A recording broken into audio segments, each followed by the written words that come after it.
they're watching Star Wars for the first time, 'cause they've never seen it.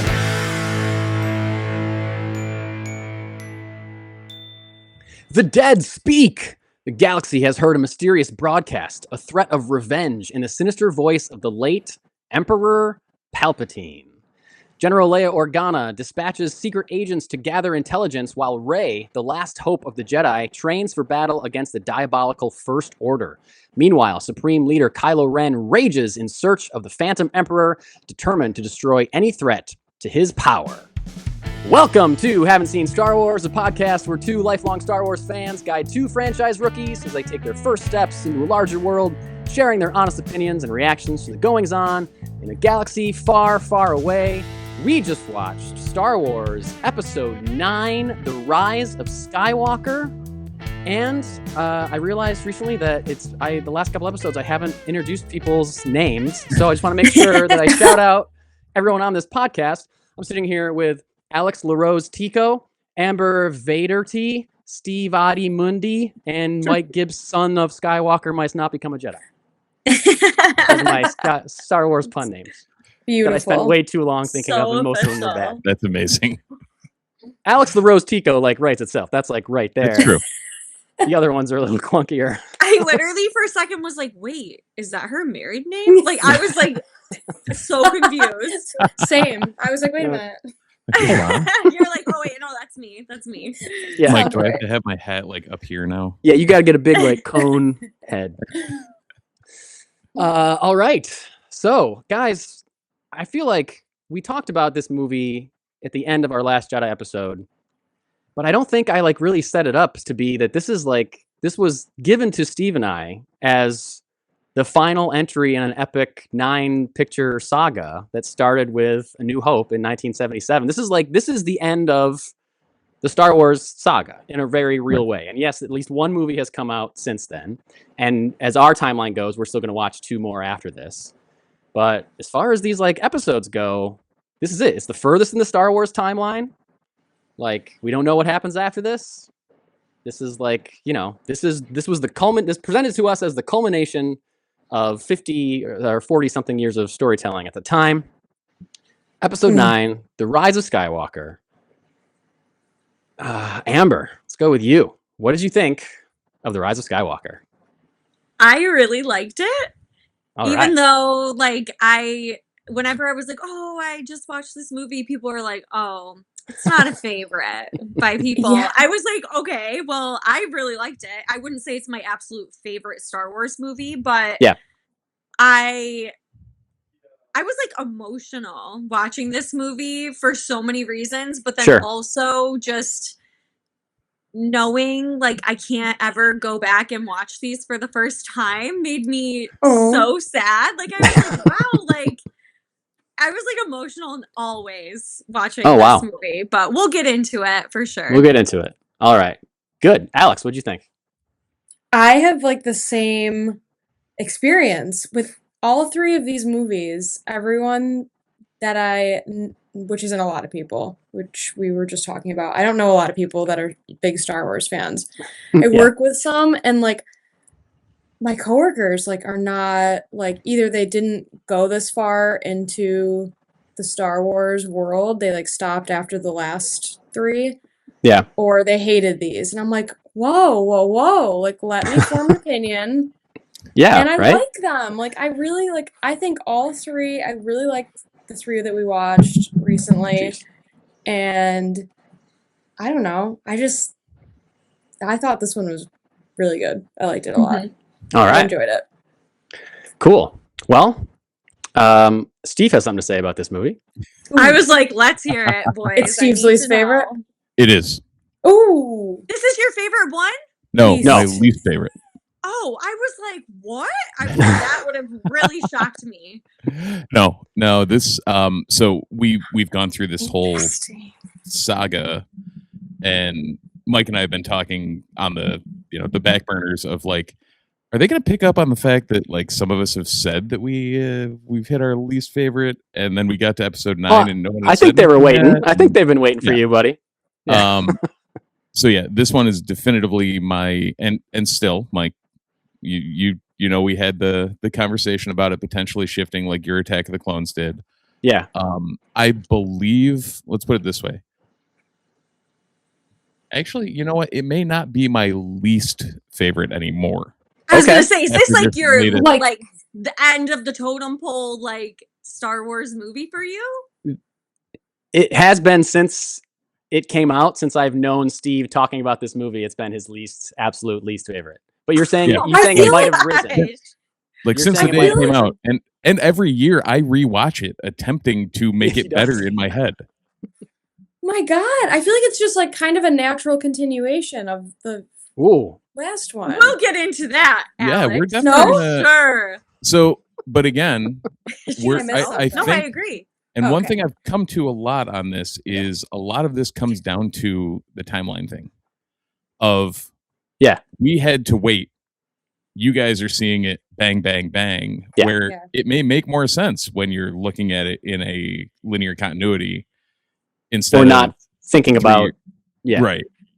You don't have Yeah. like 2 years since the last one of like, what are they going to do? How are they going to do this? What does that mean? Yeah. And then they just shoved everything in the world into a single movie. Dang. And you're That's not like crazy. you're also not like you're not living not only living 2 years like between Force Awakens and Last Jedi, everyone's living 2 years like, ooh, what's gonna happen? What's gonna happen? Yep. But then after Last Jedi, we're living 2 years being like, what's gonna happen? Because now the fandom is split and half people hate everything that movie was, and the other people think it was great. So like, how are they going to land this plane with Episode 9? And so I think that affects and like I said, Steve and I are being sold of this is your epic conclusion of almost 50 years of Star Wars storytelling.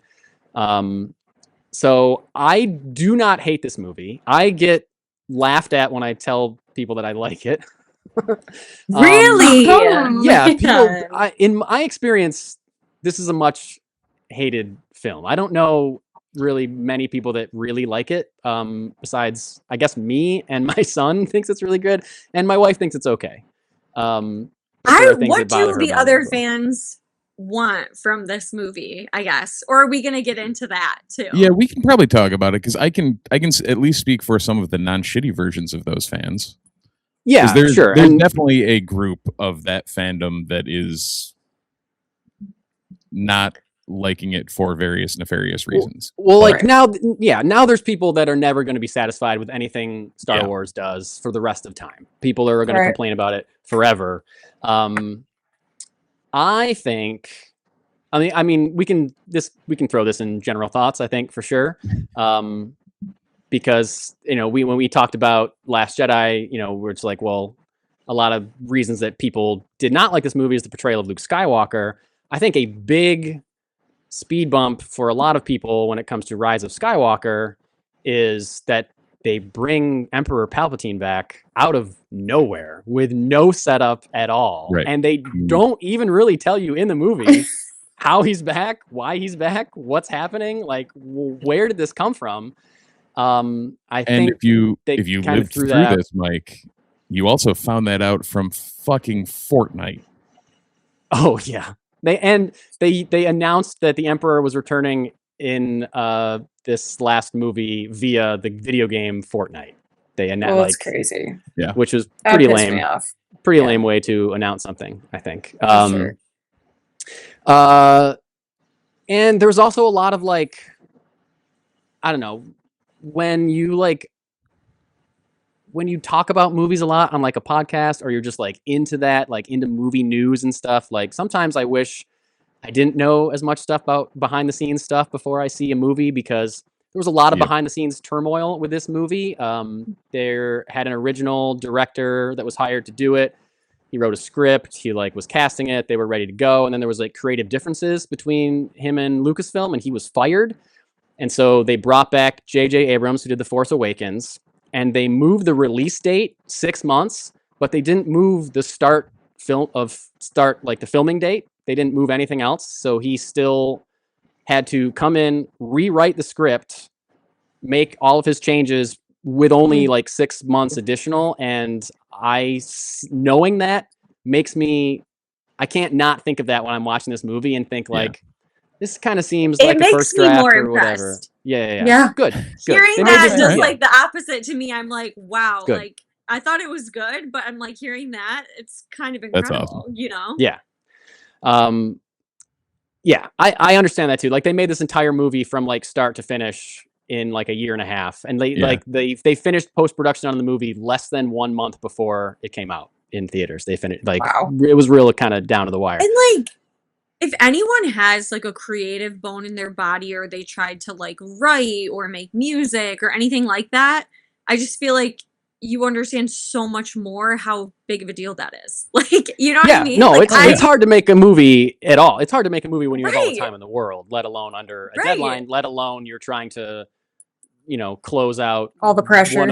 all the pressure of, you know, the most popular franchise in the history of film Yeah. or whatever. You and know? have it be great. Like, dang. And have it be great. Yeah. So I like this movie a lot more than most people. I certainly like it a lot more than Steve.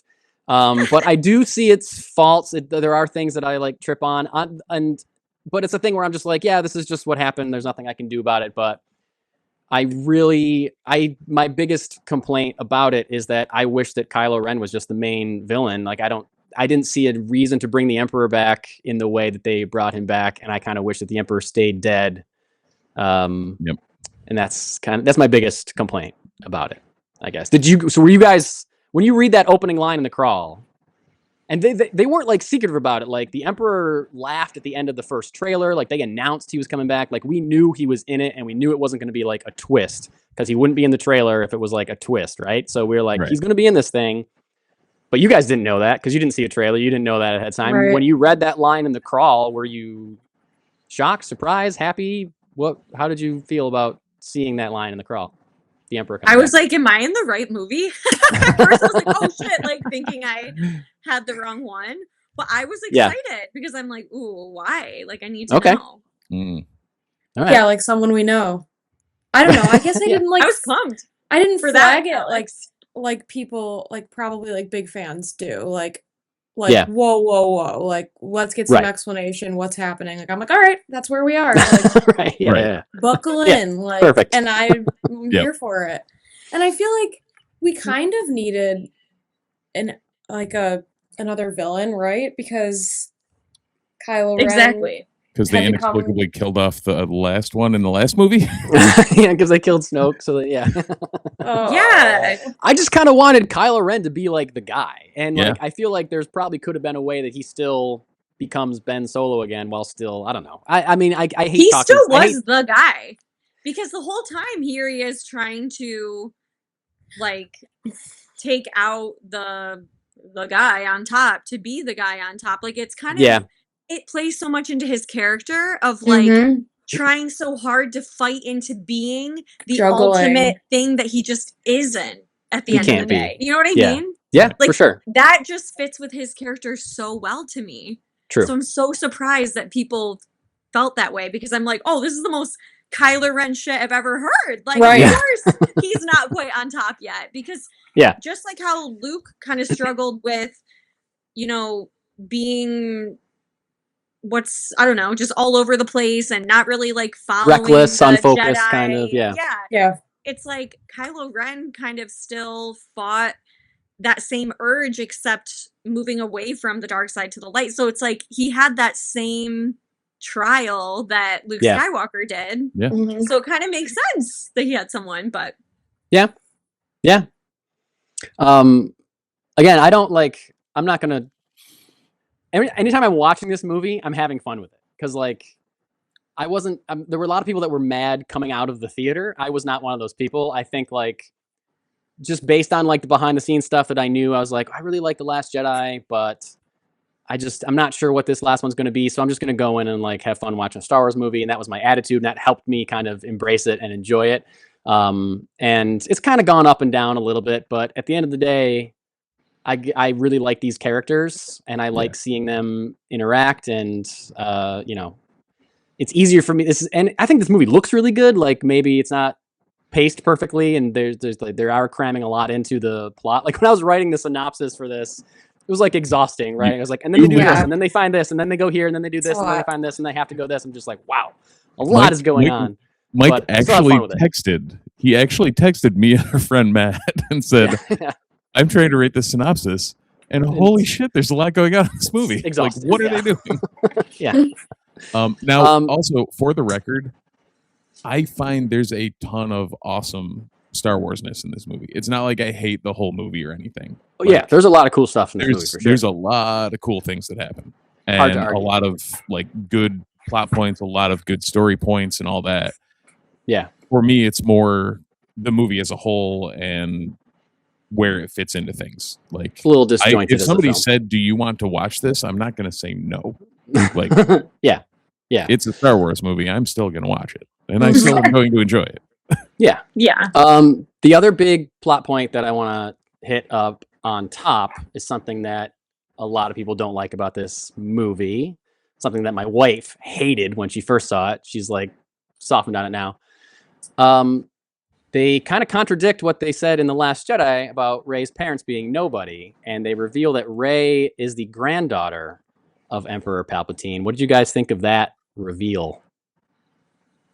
I am so glad that we got that. Like, I was Really? like, they are somebody. Like, I did Okay. not want to let that go. If you have to okay. say that someone's a nobody, it's because you don't want them looking into it because they're a somebody. There So had- I agree yeah. with Alex. I'm like, okay, Wow, yes, okay. Be an this answer. makes so much more sense because Okay. it had to be this way, or else Okay. I would have hated it Yeah. instead. I would have been so annoyed if we never found out. And like, I thought Really? at the end of the Same. last I would have been movie, pissed. I was like, oh God, there's no hope. We're never gonna know. But I'm so happy when Wow, they revealed that. okay. See, in that, on the flip side, those Yeah. of us who that's a major like hang up as to one of the things I really disliked about the movie originally and still haven't come to terms with. Like, we end episode 8 with Broom Boy. Literally no one using the Force, like Yeah. being shown that anyone can do it. Anyone can. You don't And, have to like- be a Skywalker. You don't have to be like part of this like Right. Jedi lineage in order to be, a Force user or to be a hero or anything like that. And that's what a lot of people took away from the fact, Rey being a nobody, not having a place in this story. Just like, oh, it's for everybody. Anybody can be a hero, and to suddenly tie her back into it, I think rubbed some Yeah. people the wrong That's way. what that's I think that's one of the big things that got me the wrong way on that piece. Yeah. I can see that. Interesting. Yeah. Because I never Yeah. thought of it the way you guys did either. No, me either. So it's like, There was It's- so much about like her and her parents and like so Yeah. much build up on it that I was like, we need to find this out.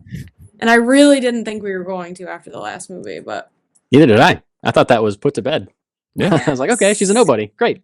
nothing Right. is put this movie nothing is put to bed. That's what we learned. There's nothing Yes. that is put to bed. No one's dead really. People can come back. yeah, that's another big They're problem. always in the That's forest another thing, too. somewhere. There's zero stakes in any of it. We watched a 3-hour movie of nothing. Oh no. Zero stakes. Chewie dies. yeah. No, he doesn't. 3PO dies. No, he doesn't. What? It's a what lot are of we fake doing? outs. There are Don't a even lot get of me fake outs. started on those The things. There's a lot I of was fake like, outs. oh, Amber is having a time with this right now. Oh, I was Chewie better pissed. come back. Yeah. So the Chewie I was thing, like, I hate this movie. And that The Chewie moment, then thing- he's back. I'm like, wow, this movie's great. you would have hated the old expanded universe. Like, the one big thing they did as a splash, they didn't want to kill anybody in the big 3. Chewie had a moon fall on him, saving Han Solo's son. Oh yeah, that's right. You told me about that once. Yeah, A moon like fell on- Chewie dies in the old expanded universe by having a moon fall on him while he's saving Han and Leia's son. Wow, a whole moon just for Chewie. Yeah. It takes a moon to kill Chewbacca. It takes a Exactly. whole moon. And even That's what it then, does. he's Can't never take him fully out. gone. No one's ever really gone. No one's ever No. really gone. That's what we learned. Not here. Are there any other general thoughts? I mean, I'm glad you guys like this movie. Like, and I'm sorry, I'm not. Steve might be trying to stamp out your love for it, but I won't. No, try to I'm do that not. either. Like, I'm actually excited that you guys enjoyed it. Like, Yeah. And again, like I mentioned, I don't think it's my least favorite anymore.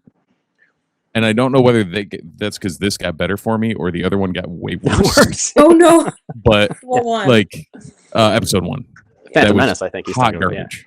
Yeah. I think Watching I that gotta say, I again. think that's the only one that I was like, I don't Same. really enjoy Yeah. this. Fully out on. Yeah. I think that may be for me now too. It's Like wild. that Yeah, it's pretty drastically wild. fell in my rankings. Like I thought it was. It did for me too.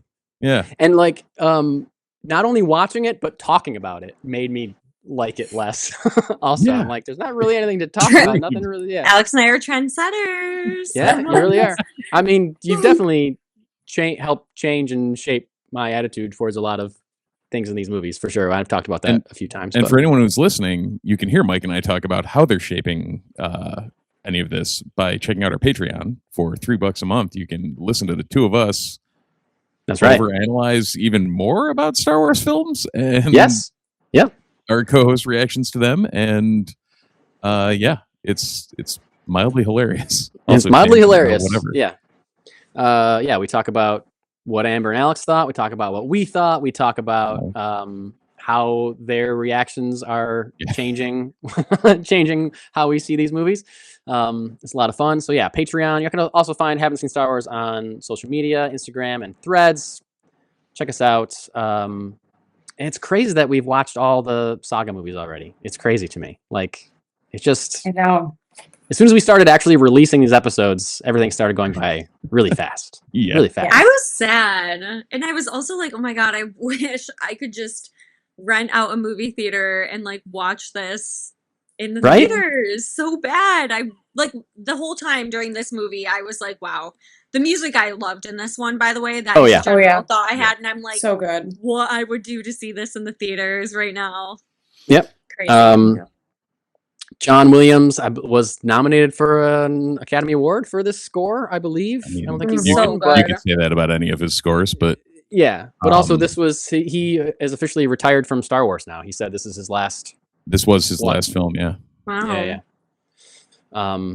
But good for him. Yeah, it went on a high note. This is a great score. I mean, he's never written a bad one for any of these Star Wars movies for sure. He's always completely on point. I think he upped his game for the sequels though. Like I think so. Yeah, he came back swinging. He wasn't letting Yeah. off the gas for any of these 7, 8, 9 for sure. Like Force Awakens I think I made you spit said that. take almost once about the fact that Force Awakens may be my favorite John Williams score. I think you said that on our Force Awakens episode that it's your Yeah. favorite one. Yeah. Well, it's great because I you say that, get and all I the feel new like- themes and you get the old ones at the same Yeah. time. Like, it's a great mix of all Star Wars stuff. It's a good one. Like So I hear good. myself say that and it doesn't feel right, but it's also true. Yeah, it's true. Don't worry about it. All right. If there's no general thoughts, move into our Cantina quote. Certainly going to be more to talk about as we go through the packed plotline of this film. This week's Cantina quote is from noted cinephile Katie Reed. Katie Reed is also part of an organization called Third Saturday here in Syracuse, New York. Third Saturday is a collective of volunteers in the Syracuse, New York area coming together with a shared goal of helping and caring for their fellow community members. They do food drives, clothing drives, stuff like that. You can check them out on Instagram at third_Saturday. They do events and drives like that throughout the year. And she had this to say about Star Wars and also the Rise of Skywalker. She said, "I am by no means the biggest Star Wars fan. If I was, I'd be making a competing podcast. I've always enjoyed the franchise and how it's become such an essential pillar to pop culture. The characters, the fandom, the impact that it's had on everything to follow. I recognize that Star Wars fucks." This movie, however, Hell yeah. has always felt like the biggest slog. So thanks for asking me for my point of view on this one.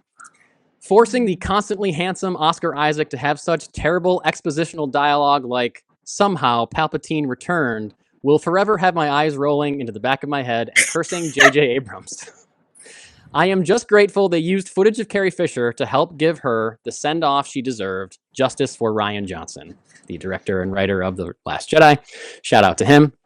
Oh, man. So Katie's also not a big fan of this movie. That's the most So- Katie Reed show I've ever heard. I could Yeah. hear her saying that in my Yeah. head.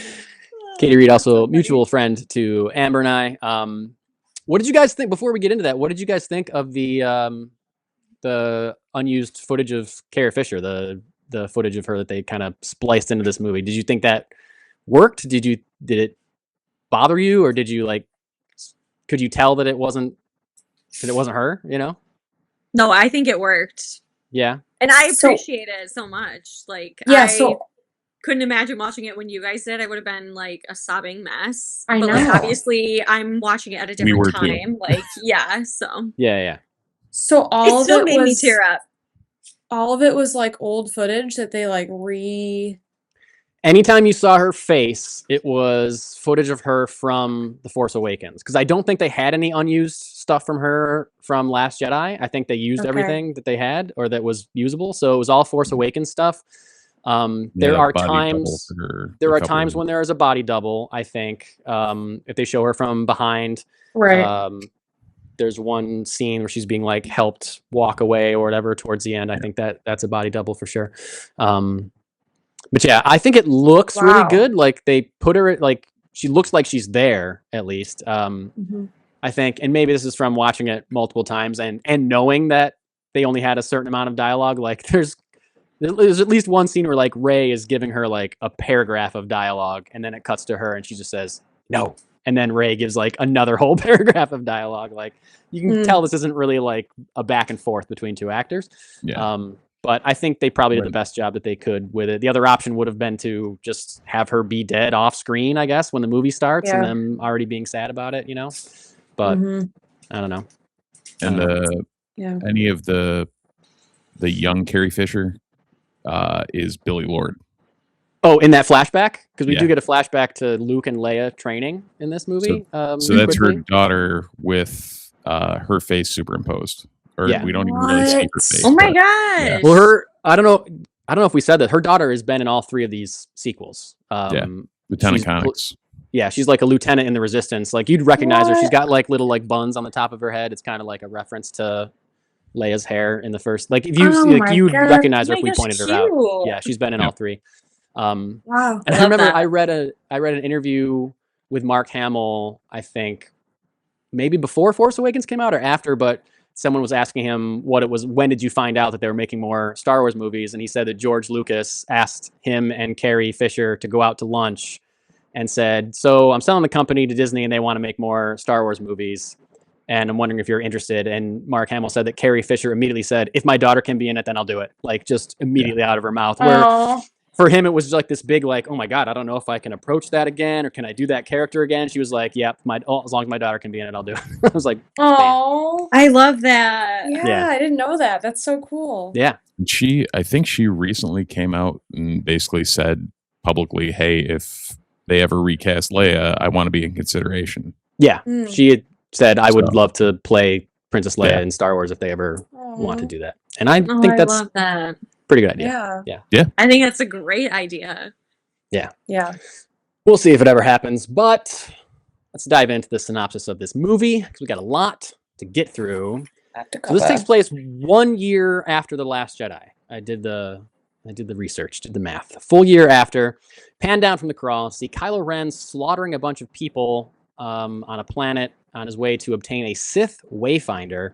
They don't say this in the movie, and it looks radically different than the last time we saw us, but this planet is supposed to be Mustafar, the volcano planet that Anakin turned Vader on. Interesting. Mm.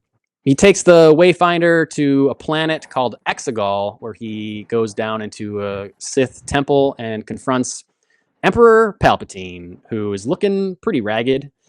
He's hooked up to a machine, and he's not even his fingertips aren't there. He's all really grosser than he normally is. If you thought that was even possible for him to look Right. grosser. Mhm. And we On the walked way- past vats of Snoke. Yes, on the way in, Kylo Ren walks past these vats of I don't know if you caught it's other Snoke clones or whatever that are there. Mm. It's supposed to give you the idea that this was a plan and that the Emperor is a clone. He's not the actual Emperor that got thrown down the thing at the end of Return of the Jedi. He's a clone of the Emperor, and that this was a plan that he would be cloned all along. You're supposed to infer that just from that scene. I think they say that in the novelization. They come out and say that he's actually a clone of the Emperor. Okay. And we know cloning is canon in the Star Wars universe, so great. Makes sense, or should make sense. Again, I would have liked a little more explanation, but whatever. You even hear, he's talking to Kylo Ren. He says, "I've been every voice you've ever heard in your head," and that sentence goes from the Emperor's voice to Snoke's voice to Vader's voice and back to the Emperor. Very cool. Saying that he's been pulling the strings and like manipulating people all along. Apparently, he was in control of Snoke. If Snoke was like also a clone, I don't know. He offers Kylo Ren immense power and control over this new fleet that he brings up out of the ground somehow. The Star Destroyers launch out of the ground. Very cool image. These planet-killing Star Destroyers he calls the Final Order. What did you guys think of this opening scene and seeing Palpatine again, grosser than ever? Did it make sense? Were you like on board or was questions? What were you thinking of this opening scene? I was on board, but I didn't realize he was a clone. I just kind of assumed like how Kylo Ren and Rey kind of are able to like grab something that the other one has through this energy mind bending thing that Force they have connection, going on. Yeah, I kind of thought it was something like that where he was part of like the dark force, but able to or have like mastered seeming like he's physically there when he's not necessarily. Yeah. Alex, thoughts on this opening scene? I missed the whole clone thing. That makes a ton more sense now. And I think that kind of addresses like how did Palpatine just come back? Like if it's a clone, then that explains it. Then he didn't. Yeah. But I don't know. I felt like immediately I was like, oh, there's gonna be like a struggle for power here between him and Kylo Ren. So I was like, all right, who's gonna win? Is Kylo Ren really gonna like stay on the dark side? Is he gonna go over to the light side like I wanted him to? Yeah. Are we gonna get Ben? Alex is like, I can save him. Yeah. Just give me a little more time with him. He's saved. Yeah. I think they went with the clone thing because they didn't want people to and people still feel this way. They didn't want to feel like they were undoing the end of Return of the Jedi. Like if they didn't want to like be taking away the sacrifice that Darth Vader makes for Luke by killing the Emperor, which people still kind of feel they did by bringing the Emperor back at all. But making him a clone makes it a little less egregious, I think. And there's been things that we've told you before about that Clone Wars animated series that kind of fills some gaps and plugs some plot holes in the prequel movies. There have been things since Rise of Skywalker that are connecting more dots, Emperor cloning wise, trying to make a little bit more sense over like a grand scheme. So way to tiptoe around the Bad Batch, buddy. Yeah, I don't know. We might watch it someday. I don't want to spoil things. Fair. I mean, but in the past too, like that's weirdly one thing that didn't bother me was because in the past in the expanded universe, like the books and stuff, they had a couple of things where Palpatine was cloned and came back, and like that was a big point. There was another, actually, the main line of like, I guess Timothy Zahn's novels, which were like considered the best of the best. Were completely based around a Jedi that was cloned, and the clone fell to the dark side. All right. So there's precedent for it, at least. Right. There's some kind of precedent for it. So meanwhile, Poe, Finn, and Chewie are on the Millennium Falcon. They're learning from an informant that there was a spy in the First Order and that Emperor Palpatine is back. After a fun sequence of light speed skipping, jumping from planet to planet, escaping some ties, they arrive back at the Resistance base, and we get the much memed, much maligned line that Katie Reed referenced in her quote, "Somehow Palpatine returned." That's like the only explanation they really give us in the movie. Drives fans crazy that they couldn't think of any other line of dialogue. Right. Could have come up with something better. Yeah. So, but you weren't bothered by the lack of explanation. You just like figured it out and kept going. Well, like buckle it up. All right, great. I'm like, well, it's the universe, and it's not like, things happen. Yeah, things happen out here. Yeah. So glad. Yeah. I'm so glad that didn't bother you guys. So Rey is also here at the base. We see her floating in the air, meditating, lifting rocks. Very cool. She's attempting to communicate with the spirits of other Jedi, basically calling Force ghosts, I guess, but she's unable to connect with them. She's frustrated by this. First time we get digital Leia interaction between the two of them. She refers to Leia as her master. And then she runs this training course. And while she's on the course, she's distracted by a Force connection with Kylo Ren. So we learn that that is still happening. Upon learning about the Emperor, Rey checks the sacred Jedi texts that we know she took from Luke's island at the end of Last Jedi. Tells Leia that apparently Luke was once looking for the way to Exegol and was tracking a Jedi killer named Ochi of Bestoon. And a trailer went cold on the planet of Pasana. Trail went cold. I said code like I was a 5-year-old boy with a speech impediment, which I used to be. really so stuffy tonight, folks. yeah. So Rey plans to pick up that trail. Leia hands her the now repaired lightsaber that was broken in half between her and Kylo Ren at the end of The Last Jedi. Finn, Poe, Chewie, 3PO, and BB-8 all are going with her, while R2 and Rose stay behind at the base. Did you guys at all feel that your girl Rose Tico was kind of given the short straw in this movie? Well, and way was back kind of burner. Way back burner, right? Yeah. What's up with that? That is the one thing I did not like about this movie, because I was like, oh, I want more of her, blah, blah, blah, and I just didn't get it. I know. I think that was something that, like, you can look at this movie as, you know, reacting to The Last Jedi and trying to, like, fix things. Some people that really like The Last Jedi don't like this movie because they think that it is trying to, like, retcon some stuff. Like, oh, no, wait, Rey's not a nobody. She's, don't worry. Or, yeah, Steve's one of these people. Or, like, oh, so, and even placating the loud, annoying fans that just didn't like Rose, or like, okay, no one likes her, then we'll just like put her on the back burner. Like, you can't prove that that's why they did that, but why else would they do that? It's obvious, Like, why else would they do that? And I think that she sucks. was such a big part of the last movie. It was weird that she was such a small part of this movie. Totally weird. And she added a great dynamic, like, with the crew. Like, I definitely missed her. Yeah, I agree. Let's take two of those characters we really liked in Finn and Rose and just put them over there. Mm-hmm. Yeah, let's separate them completely after building chemistry between them through an entire movie. Yeah, we didn't put them over here. We put one of them over here and one of them over there. Yeah, exactly. Yeah. Not happy about that, for sure. No. So the gang travels to this planet Pasana, where they find a huge celebration called the Festival of the Ancestors going on.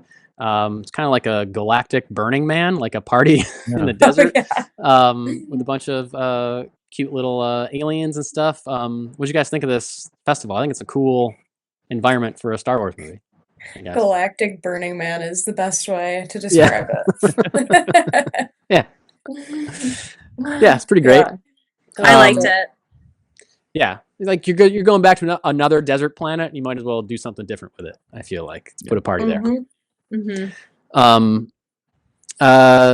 Meanwhile, Kylo Ren, who's got his mask back, he has a space chimp weld his mask back together. It literally is just like a monkey with a welding mask on. It's really strange. So he's got the mask back on, and it's got like red cracks in it, which is kind of cool looking. But again, people look at that as like, are they trying to retcon The Last Jedi? Because he smashed his mask in Last Jedi. Why are you just trying to like put him back in the mask so much? I don't know. Still looks cool. They have a quick Force connection, and we learn that not only can they touch each other, but they can pass objects back and forth. Kylo rips a necklace off of her neck that she's wearing, so he knows where they can find out where she is.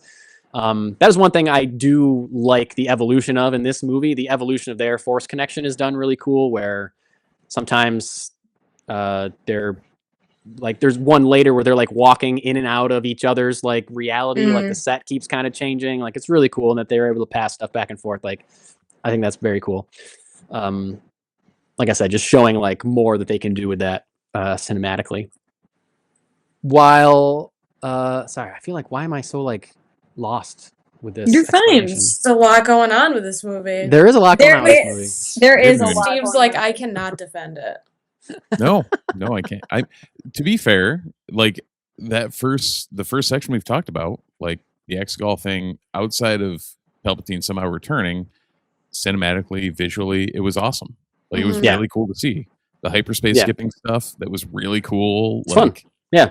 the Leia and Rey interaction, awesome. Like, okay, we're building to something, and then it just there's a point where the wheels come off somewhere. Well, I want to give a shout out to someone I think who has a great overall performance in this movie.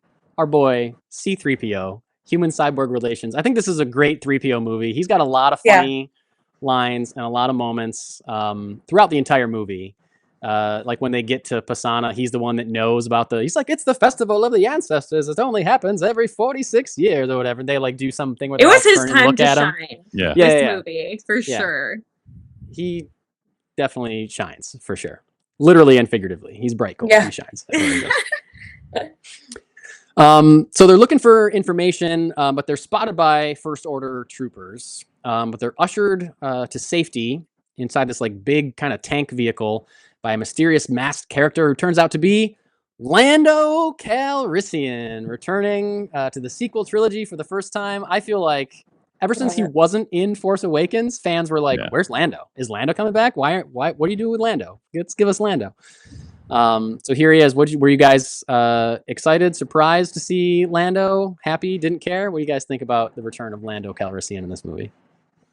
I was thinking about him. surprised. Yeah, I was thinking about him. Like, I feel like I think the last movie, I was like, I wonder if he'll ever come back because like I liked his character a lot. Yeah. And I was so surprised and happy. I thought he played a good. good role in it. Yeah. Oh, that's I great. thought he was like fun in it. Yeah. He is fun. We didn't get much of him though. No. I didn't No, think it's a so. quick- I was like, it was almost like, what was the point? But He comes in I big was at the happy end, to though. see him. Yeah. Yeah, he comes in Comes in, saving the day at saves the the end day. with Chewie for sure. Yeah, he does. Yeah. He does. He doesn't think- just blow up Death Stars, folks. Yeah. I think the actor Billy D. Williams, I think, isn't like can't do a lot of physical stuff anymore. I think he has some like movement issues, so they probably would have used him more if they could. But I'm glad that they brought him That back makes sense. for what they could. Yeah. It's all sure. that Colt 45, Mike. Yeah, he used to do in the 70s and 80s. He did commercials for Colt 45, the alcohol, like Whoa. Like malt Yeah. liquor. Yeah. malt liquor commercials. Yeah, It's I was classic. like, I don't know what that is. Yeah, Sponsor us. That's that so would be funny. great. If we were sponsored that by still malt in liquor. production? I have no idea. Probably. Maybe. I don't know. We'll be reaching idea. out. It's been many years since my Edward 40 Hands days. Yeah. So. Oh my god, I forgot about that. Oh my god. Well, if they That's are so still around, they're about to get a cold call from Hanks and Right? Flowers, so Alex is already dialing. I'm looking it up right now. can you imagine what the tone of this podcast would be if we had to do it while we were all drinking Colt 45 Colt 40 malt liquor? Oh my god. I This lose my podcast would job. drastically change. It'd be so crazy. It'd be so Great. unhinged. Literally. Oh, especially the in-persons would be insane. It would be, Dude, we Oh, end up no. off the rails enough as it is. yeah. I can't even imagine. Yeah. So I Owned love by you guys so PBR. much. Thank you for doing this podcast. Oh my god, thank you. we're like crying I about love like this. all of our favorite characters. Yeah, yeah. and- I don't know why I'm so Han emotional. Solo died. I can't believe it. It's so sad. All right. Well, Lando tells them that he was with Luke when he was on Pasana, searching for Ochi of Bestoom. He points them in the right direction. They try to recruit Lando to get him back in the fold and join the Resistance. He says his flying days are long gone. That turns out to be not true.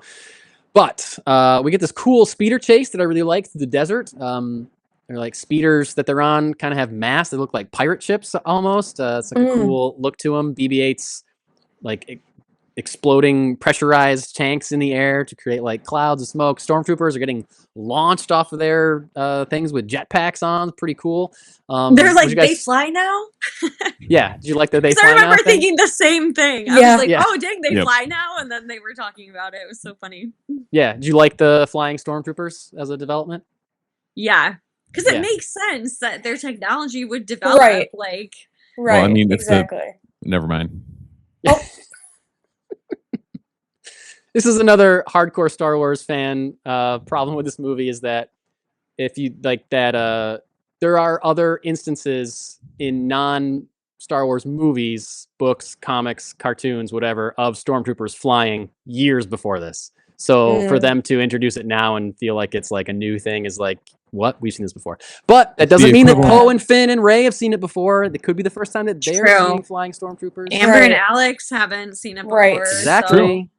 It's Exactly. also the equivalent of Perspective. why the fuck did R2 just forget how to use his little jet things on the Yeah, side? yeah, exactly. Yeah, if he couldn't do it then he shouldn't be able to do it now. Yeah, exactly. Right. That kind of thing. He got him fixed. Everyone yeah. leave him alone. I think it's cool. I Sorry, I do. did not mean the R2 slander, Amber.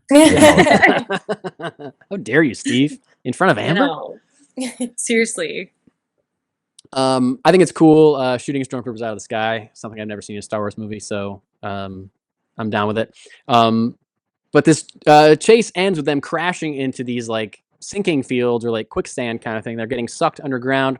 Finn yells to Rey, "I never told you," but gets cut off before he can finish. This happens a couple times in the movie, and they never tell you what he was going to say. They never circle back to that, which is a point of That's frustration crazy. for fans as well. It is crazy, right? It's crazy. What do you think? Let me ask you this while we're talking about it. What do you think that he was going to say to Rey? But he's in love with her. Like, come on, we all know. Popular. Yep. I thought he was gonna say something about like knowing her parents or knowing Okay. her family. But I actually don't. I don't remember. Like, I remember him coming back and trying to like bring it, or she tried to bring it up to him after. Yeah. I think, and then he's like, "Not now" or whatever. And I Right. don't. I think there was just so much going on that I didn't clock that. But like now, I'm pissed. They Well, never It's say it. definitely Yeah. because he loves her. Like, The two things that I hear you most of think the so? time, theories, is that he's going to confess his love for her, or what I think is that he's going to say that he can feel the Force, because they kind of hint at that towards the end. He talks about having a feeling about something, or like, Yep. I know Rey's on there, or Rey's okay, or whatever, just a feeling, you know. Mm. I think he's going to say that he's Force sensitive, but Yep. we won't know because they never tell you what happens in the movie. Oh, it's bogus. but why would he be like, oh no, not now? Why Like, would that be if the it last were- thing he says to her? Yeah, Yeah. well, because it's like, well, no, because if he was confessing his love to her, it makes sense how when you're not in this like adrenaline almost dying like moment, you may never see each other again, to be like, wait, Yeah. I should get it out right now. But then when Yeah. everything's all good, being like, oh no. But if it were about him feeling the Force, you think in those moments where he's not about to die, he'd be like, oh yeah, no, I was gonna tell you Yeah. I feel the Force, you know? Right. But True. I don't know. I agree with you, because like even if he's able to say that before he sinks, if they're like, I never told you, I can feel the Force, you'd be like, okay, great, I don't care, I'm about to die. Yeah, You know? cool story, Right. bro. See you on the thanks. other side. Like, Yeah. Yeah. Yeah. So yeah, you make a good point Mhm. for the love confession for sure. So they all end up. Fortunately, they don't die. Although the camera definitely like sits on that empty field for a while after they all go under, and you're like, are they gonna come back out? Nope. Yeah. They're all end up in an underground cave system. I think Poe jumps up and he's like, Finn, Rey, you all right? And 3PO gets up and says, you didn't ask me, sir, but I'm okay, or something like that. Really, he's got a lot of great lines in this movie. While exploring the caves, they find Ochi's skeleton and a dagger with some Sith writing on it. Rey can sense through the Force that terrible things have been done with that dagger. We learn later that one of those terrible things is that it was used by Ochi to murder her parents. 3PO can read the dagger, but it's written in Sith, and it's against his protocol to interpret Sith language or to read it out loud. So there's nothing that they can do with the knife. While trying to get out of the cave, they run into a giant serpent snake creature that is pretty gross and scary, and Rey can see that it is in pain. The others are all scared of it and think they're going to attack. Rey can see that it's hurt, so she walks up to it, puts her hand over its wound, and uses the Force to heal the wound of the serpent. This was just by like a week, the second canonical appearance of Force healing. It was done in a TV show like 2 weeks earlier. Just got it in under the wire. Oh, As wow. far as like having Rey not be the first person to do it, setting us a precedent for it. She says that she just transferred a bit of her life energy to his. What do you guys think about the idea of Force healing? Was it a surprise to you? Were you down with it? Was it too far? Some people think it's too far. I was surprised, but I didn't think it was too far. I thought like all of her training and everything has just been more advanced, and she was obviously like under Leia's teaching. So I'm like, yeah. Obviously she can do cool shit. Like, Yeah. I am just accepting all of it. I'm like, yep. Yeah. we Yeah, do well, that okay. out This here. yes, this is what's happening now. Yeah. Yeah, And this she's is what's just, happening like, now. obviously capable of crazy, incredible things that we've seen over the past 2 Yeah. movies. So I'm like, Mhm. she's just setting the mark at this point. So, Yeah, like, of course she can do that. sure. And I also feel like, if you talk about how Yoda or Obi-Wan talks about the Force, like it's a natural thing. It binds all of us. It flows between us. So like using it to heal seems like a very natural extension of Force power. If it is within all of us, then you should be able to tap into it within everybody. I don't know. So that healing makes sense to me. It doesn't feel like too far from me either. Steve, how do you feel about Force healing? Are you okay with it, or is it too much? I'm just curious. I don't think I've ever asked you. That's always been a thing. Yeah. Like never Okay. had any issues with it. Our Great. Our little green friend also has fun with that sometimes. And, True. you know. Yeah. Well, in addition to the First Order looking for Rey and the gang, Kylo Ren has regrouped his pals, the Knights of Ren, who are mentioned real quick in The Force Awakens, and there was a lot of hype around them, and they never did anything with the Knights of Ren in Last Jedi, so they're kind of being brought back here. Again, not a whole lot of setup, so you just kind of got to figure out who they are. I'm sure there's deep lore. I know there's deep lore about where the Knights of Ren came from and how Kylo Ren became to be in control of them. Just none of it's in this movie, but they're just like badass, scary looking guys. Did you guys have any questions? Were you confused about the Knights of Ren, or do you have any feelings about them at all? Or are they just more guys to fight? I didn't remember them from the original From that mention. one scene that randomly happened, like obviously. I think we only saw them in Rey's in the Force vision that Rey has when she touches the lightsaber in Force Awakens. That's the only time we see the Knights of Ren until this movie. Okay. We see one shot of them with Kylo Ren. So, Okay. yeah. So while you may have thought you forgot something, there just wasn't anything. There just wasn't. There just wasn't. Okay. Yeah. I was like, Yeah. okay, this is his posse, so Yeah. I knew where they belonged. I just didn't think too deep into it. Where they came from. I was like, he just has a posse now that he gained, and they're gonna Yeah, cause trouble too. Yeah. Yeah. As Alright. bad guys do. Yeah, for They some always reason have they a thought, posse. Those bad guys. oh, you have to have a posse. Yeah.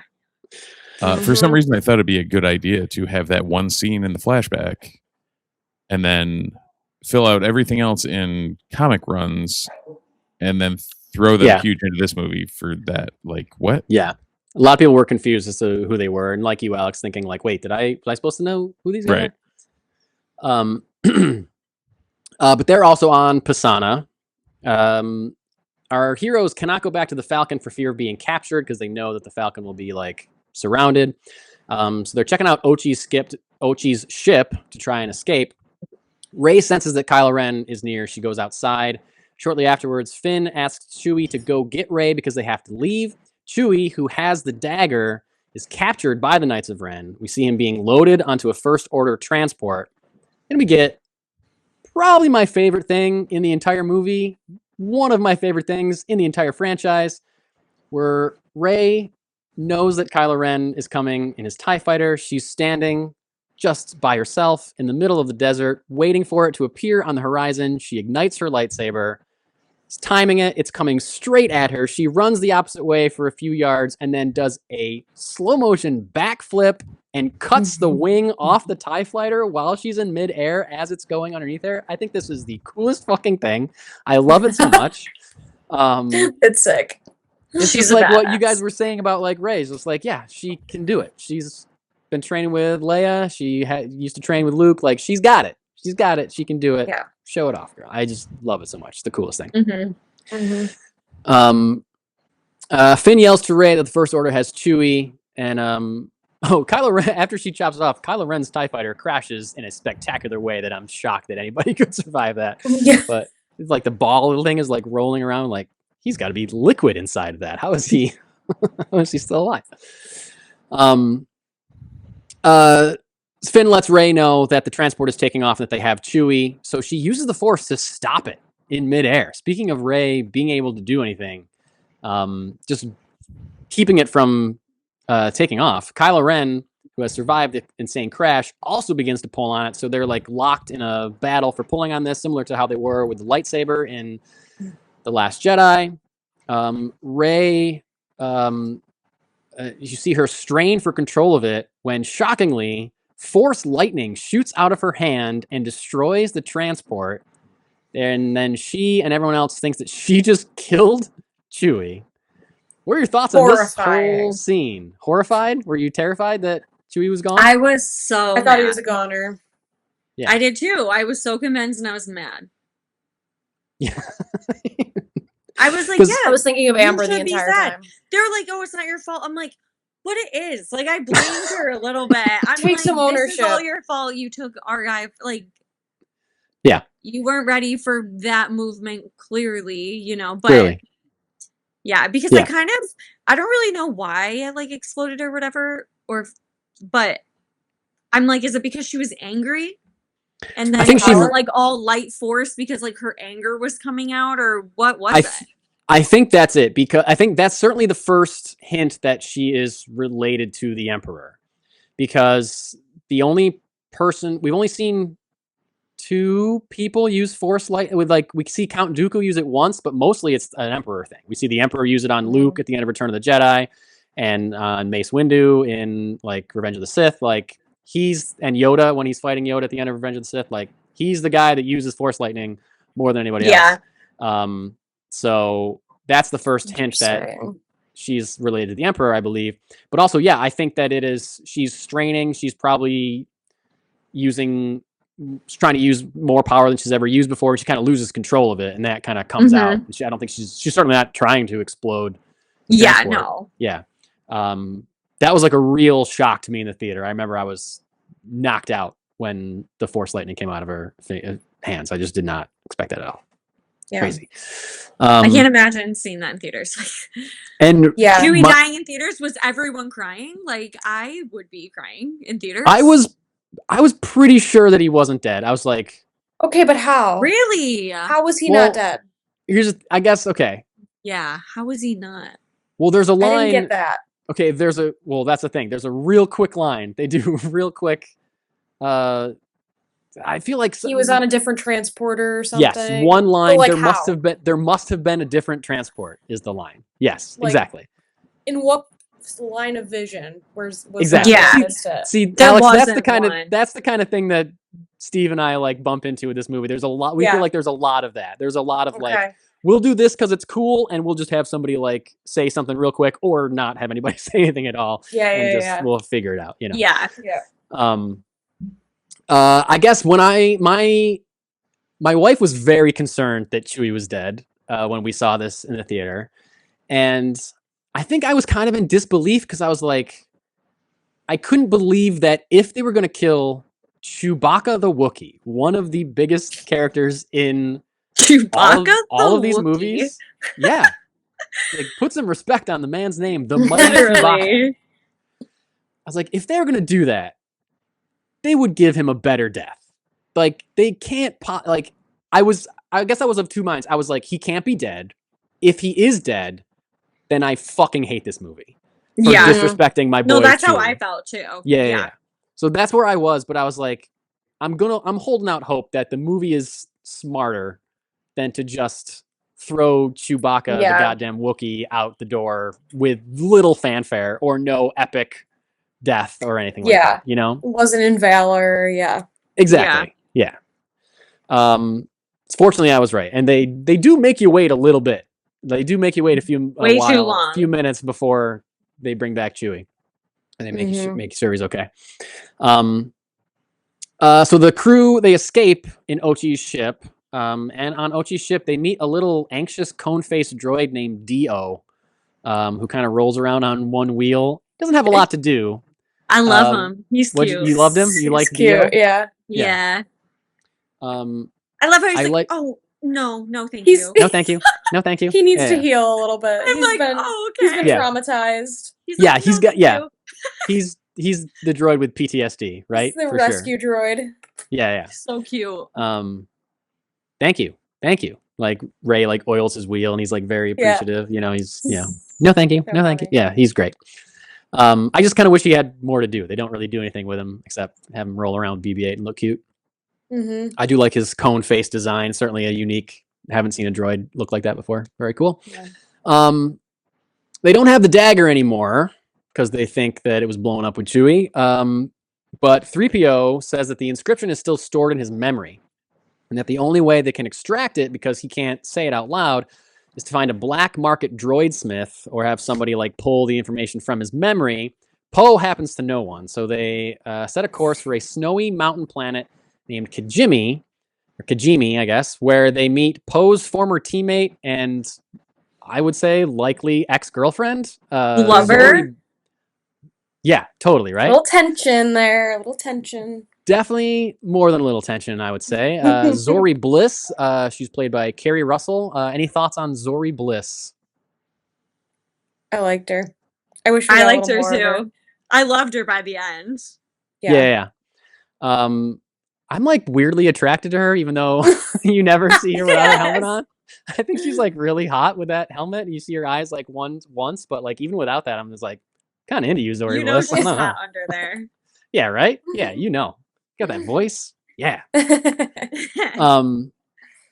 learned that Poe used to be a spice runner before he joined the Resistance. There's a funny exchange where she like outs Poe as being a spice runner, and Finn's like, "What?" And he's like, "Oh, were you a stormtrooper? Were you a scavenger? We could do this all day." Like, that's a great exchange. Zori, this is a part of the movie that bugs me a little bit. Zori is she's got like guns trained on them. They're about to fight. She doesn't want to help them. She's going to like out them to the First Order. But then like Rey beats her in a fight. And then she's like, "You don't care, but I like you." And just changes her mind after the fight. Like, what? That's kind of weird. Yeah. But Zori she like earned respect in some way. I guess that's what you're supposed to think, right? Yeah. That's how they do it out there in the universe. Yeah, that's how they do it on Kijimi. Zori brings them to a black market droidsmith named Babu Frick, who is a tiny, cute little guy who speaks in broken English and was a lot of people's favorite takeaway from this movie, mine included. You may remember that I have a small, actually bigger than he would be in real life, Babu Frick down here when we do our in-persons. You often will ask about him, and I say, "Don't worry about him." That's Babu Frick that we're talking about. What did you guys think of Babu Frick, the little guy that operates on 3PO? When I saw him, I was like, "There he is! There he is!" He was great. He is great. He was funny. Hey! Yeah. He was very funny. 3PO's best friend at the end. That's really, there's a line later after 3PO gets his memory back. It's like, "Babu Frick, he's one of my oldest friends." Great. Yeah. So funny. It's so cute. Babu Frick reboots 3PO, so he's able to translate the writing on the dagger. He sits up, his eyes are glowing red for some reason, and he's talking in a very non-3PO voice. Very scary.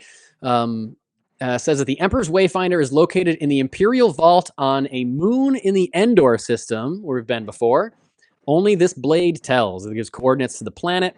The First Order shows up right after they learn this information. They've tracked them to Kijimi. Kylo Ren is leading a team on the ground to locate them.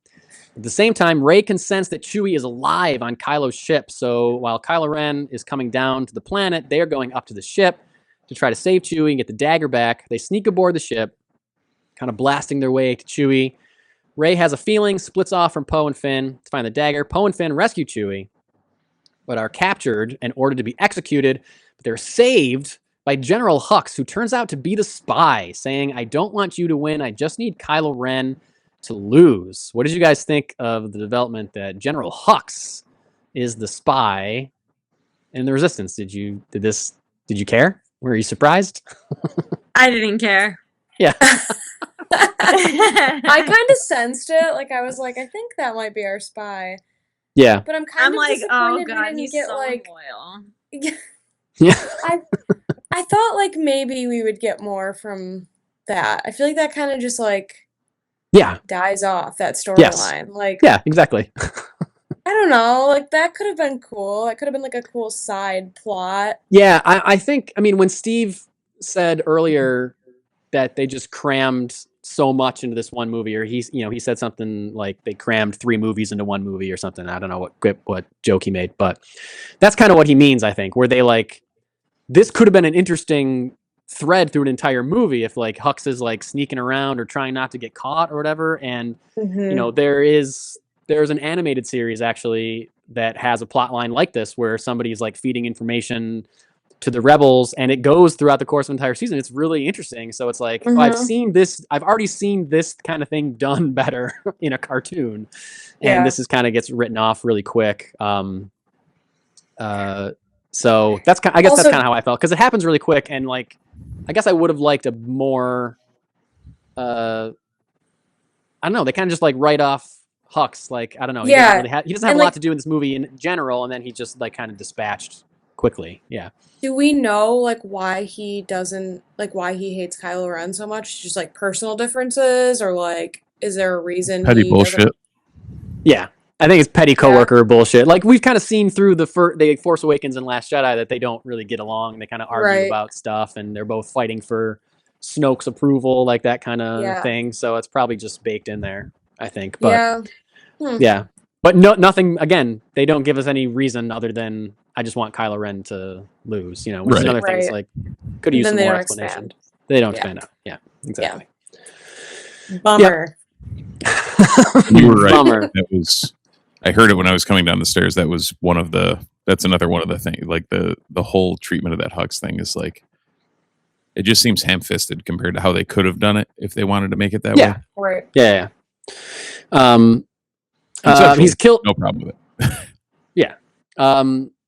He tries to convince Allegiant General Pride, a new character in this movie, that he was overpowered, but Pride sees right through it and shoots him. Did you guys have any thoughts about this new Allegiant General Pride, who's just kind of introduced to be a bad guy, but there's no real development? Do you have any thoughts on him? Do you remember him? No, I like barely remember him. I just figure there's like a line of those behind anyone, so that in case they do shoot somemen, there's someone else that has to look for them, and they're just so replaceable. They have a role, and these men in power. Well, it's like in Empire when Vader's just choking admirals, and then another one is promoted immediately after. He's like, okay, it's your turn. I might choke you before the end of the movie, but good luck. So Rey finds the dagger as well as all their other weapons, and the melted Vader helmet in Kylo Ren's quarters. The two of them have this is that cool Force connection I mentioned earlier, where they actually had like both sets in physical right next to each other, so Rey could walk from Kijimi onto Kylo Ren's ship, and the camera could like go seamlessly. That was cool. Very cool. Kylo Ren starts baiting Rey with information that he's learned from Palpatine. Rey is kind of doing something similar that she did in Last Jedi, where she kind of like already knows but doesn't want to admit it to herself. It's kind of like fighting against the admission. They're able to fight with lightsabers through their Force connection. That's the first time we've seen that, which is very cool. That was pretty cool. Again, it's another evolution kind of that idea. Rey finally knocks over the Vader helmet into Kylo's reality, so he knows that they're on the ship.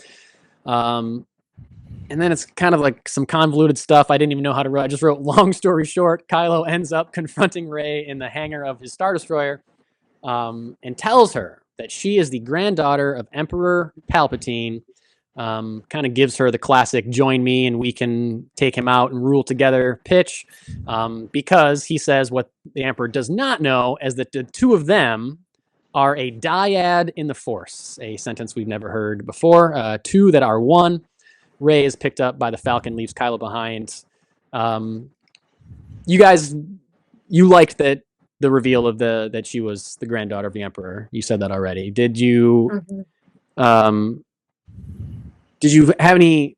The phrase a dyad in the Force. Was that just like, okay, I guess that explains their connection? Like, was that any? Like, I guess, like, to me and Steve, this was just like more just like, here's a one-line solution for you to like figure out why they're connected, and that's all you need to know. Now we're going to move on to something else. Did that bump for you, or did you were just like, okay, great, who cares? Well, I felt like their connection was always strong and like different, obviously, than anything we've ever felt before. So I just assumed it was some kind of like soulmate, like twin flame, like twin flame thing, like a Star Wars twin flame, basically. Yeah, sure. Yep, okay. So I wasn't surprised, and I was like, yeah, no, we already know. Mm-hmm. Yeah, like I've been waiting for this. Yeah, I'm like, we're saving him. Like, we've already been doing this. Come with me. Yeah. So about the Emperor thing, were you surprised? You were happy that she was related to somebody, but were you surprised that it was the Emperor? Or I was. Yeah. Okay.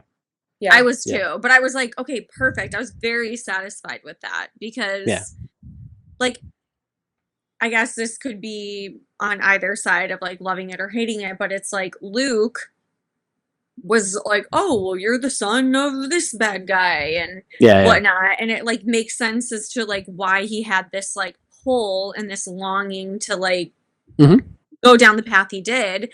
And then I feel like that made sense when it came to Rey too, because like it didn't bother me that there was like another familial thing. It was like, no, that makes sense because these people had such great power that then they want their legacy to go somewhere their like offspring has the same power, and there's a reason why they're different than everyone else, you know? Like we can all do the Force thing and have it inside of us, but like that's different. Like she's on a different level than everyone. Right. That flip. Daisy Ridley, I believe, has said in an interview that originally, or at least at one point in an early version of the script, she was going to be somehow related to Obi-Wan Kenobi. Would you have preferred that? No, I wouldn't have liked that because I feel like she was really like struggling and grappling with this light versus dark again. And it made sense that Luke had that because he was on the light side, but like the son of Darth Vader. But for her, she was on the light side and still had that same struggle, just in a different way. So I'm like, it has to be a darker force for it to make sense. I think I agree. I thought maybe like Qui-Gon would somehow come back into this, because he just like, to me, he's just, I don't know, he's just in a movie and then he's gone. Like, we need more on him. But I think it makes sense that the way it is. I mean, if it were Obi-Wan, I feel like, I don't know. I like how they wrote it. With the Emperor, you do get you get to put a stronger pin on the struggle between light and dark kind of thing, which I think the movie benefits from for sure as it goes on. Obi-Wan's granddaughter would never struggle with that. Right. I would have been like annoyed. But I would like the story of Obi-Wan hooking up on Tatooine when he's in exile there, watching over Luke. I want to see what happens there. That'd be fun. Read the book Kenobi by John Jackson Miller. Oh, okay. All right, Steve. Not actually, but there's like, it goes into a bunch of that sort of stuff. Ooh, okay. Sounds good. So our crew goes to the ocean moon of Endor, Kef Bir. Now we've seen the forest moon of Endor. This is the ocean moon of Endor. So it's in the same system where the battle at the end of Return of the Jedi took place. And you can tell because one of the oceans is full of the wreckage of the second Death Star, which I think is very cool. Like a very cool idea to have just like, oh, it's a planet near where the Death Star blew up, so a chunk of it landed on this planet. I think that's really cool. Rey uses part of the blade where to locate where the Wayfinder can be found, like the shape of the dagger like fits with the wreckage of the Death Star, and that points to where the Wayfinder is. It's all very interesting. Convoluted. I had someone specifically call this out to me as like very outlandish. I was like, I guess I didn't clock it again. I was on board with that. I'm like, okay. Yep, makes sense. That's what they do. They have this protractor that comes out and the mountain range, and that's what they do. I'm just like looking through my math pouch of like, let's find the right protractor. Yeah, exactly. What planet are we on? Right. Let's go through it. Yeah, a whole Rolodex of protractors. That's yeah. Rey wants to go out, but the waters. And it wasn't even like a detailed thing. It was just like, it wasn't that specifically detailed. There was no like, oh, this lines up with this, and there's a hole here, and maybe we see that. It's just like, oh, it follows the horizon. Cool. What the fuck? Like, what are we doing? The protractor comes out, and it points to it. It points to where it goes. Yeah. Come on, guys. Obviously, it's what they do out there with it. Obviously. Yeah. You got to be trained in it, but you got to be trained in dagger making. Yeah. But yeah. Specifically on a moon of Endor. Yes, where there is the wreck of a Death Star. All those things. But no Ewoks. The other moon. That's true. This is not the Ewok planet. That's the other Ewok planet. That's the other planet. Yeah. The other moon. The waters, they say the water's too rough to get out to the Death Star. They meet a woman named Jannah, who we learn is another defecting stormtrooper like Finn. She has a moment where she bonds with Finn over that. She and her former stormtrooper squadron all left the First Order, and they live on the planet, and they ride these big space horses. Any thoughts on Jannah, character introduced? I didn't need her. Yeah. Swooping in on Rose's man like that. Oh, I know. Like, I'm he's so away from confused. work and can't handle it. Like, so he's just like, oh, we're on this island. I met this girl. Like, no, I did not like it. I didn't need her. She was a great girl and a great actress and all the things, but I did not need her in that story because my loyalty lies with Rose and Rose alone. It felt a little disjointed. Yeah. Like, what? Wait a minute. Where do I was like, is Finn in love with literally everyone? Everyone? Like, come on. You just have to smile at him one time. Whoever's in front of him at the moment. Yeah. Literally. He can only focus on what's right in front of him. Yeah. Ooh, shiny. Yeah. Literally. He's like, so, Babu Frick, what time do you get off at this droid factory? Yeah, right? Craziness. It does kind of seem like she's introduced for the sole purpose of giving Finn someone else to be interested in other than Rose. Like, it does seem like a little weird. Like she's here so Rose can take Rey. even further of a backseat. Yeah. It's like, oh, I'm in love with Rey. No, and I'm in love with Rose, and I'm in love with this other girl. And it's like, okay. Focus on saving the world, okay? To be fair, he never seemed like he was in love with Rose. Rose kisses him before she passes out at Last Jedi. So it might be that Rose is into him, but he's not really into unrequited love. Could be unrequited. He is into Rose. Shit away there. He is into Rose. Whether he likes it or not. No, I think he does. I got the vibe he was into Rose. Okay. And that he was kind of that vibe. Afraid to fall, kind of, he was like kind of playing like hard to get, but like into her. And how could you not be into her? So that's my thought. Yeah. I believe you. I believe you. I believe you. Well, apparently Jannah is in Clayface, Mike, so you'll be able to see more of Naomi Ackie coming up. Yeah. No, I like I've seen Naomi Ackie in a couple other things. The woman that plays Mickey 17. Jannah. She's in Mickey 17. She's really great in that. Yeah, she's a great actor. So doesn't have a lot to do in this movie. Again. No. Ride some space horses that make no sense. Yeah, she's there to push Rose further away and introduce the concept of space horses so they can use them later. So they did her dirty. Yeah, agreed. So Janna offers to help them fix the Falcon because the landing gear didn't work and they just like slid into the ground. There's a cool like shot of like just giant ditch following the Falcon. And it's one of those where you're like, it's the Falcon. That probably happened. That probably happens before, yeah. Yeah. Like, okay, landing gear didn't work. Great. Yeah. Something new. Probably not the first time. Right.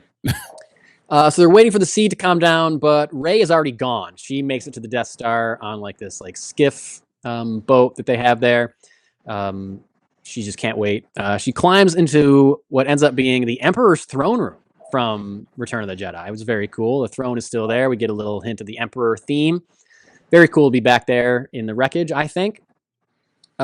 She follows the Force, I guess, into this room where the Wayfinder is, and she has this like scary vision of an evil version of herself with a double-sided red lightsaber and pointy teeth, and has like a quick fight with herself. What'd you guys think of the evil Rey vision? Again, comes and goes pretty quick. Yeah, I thought it made sense, like showing her like internal struggle.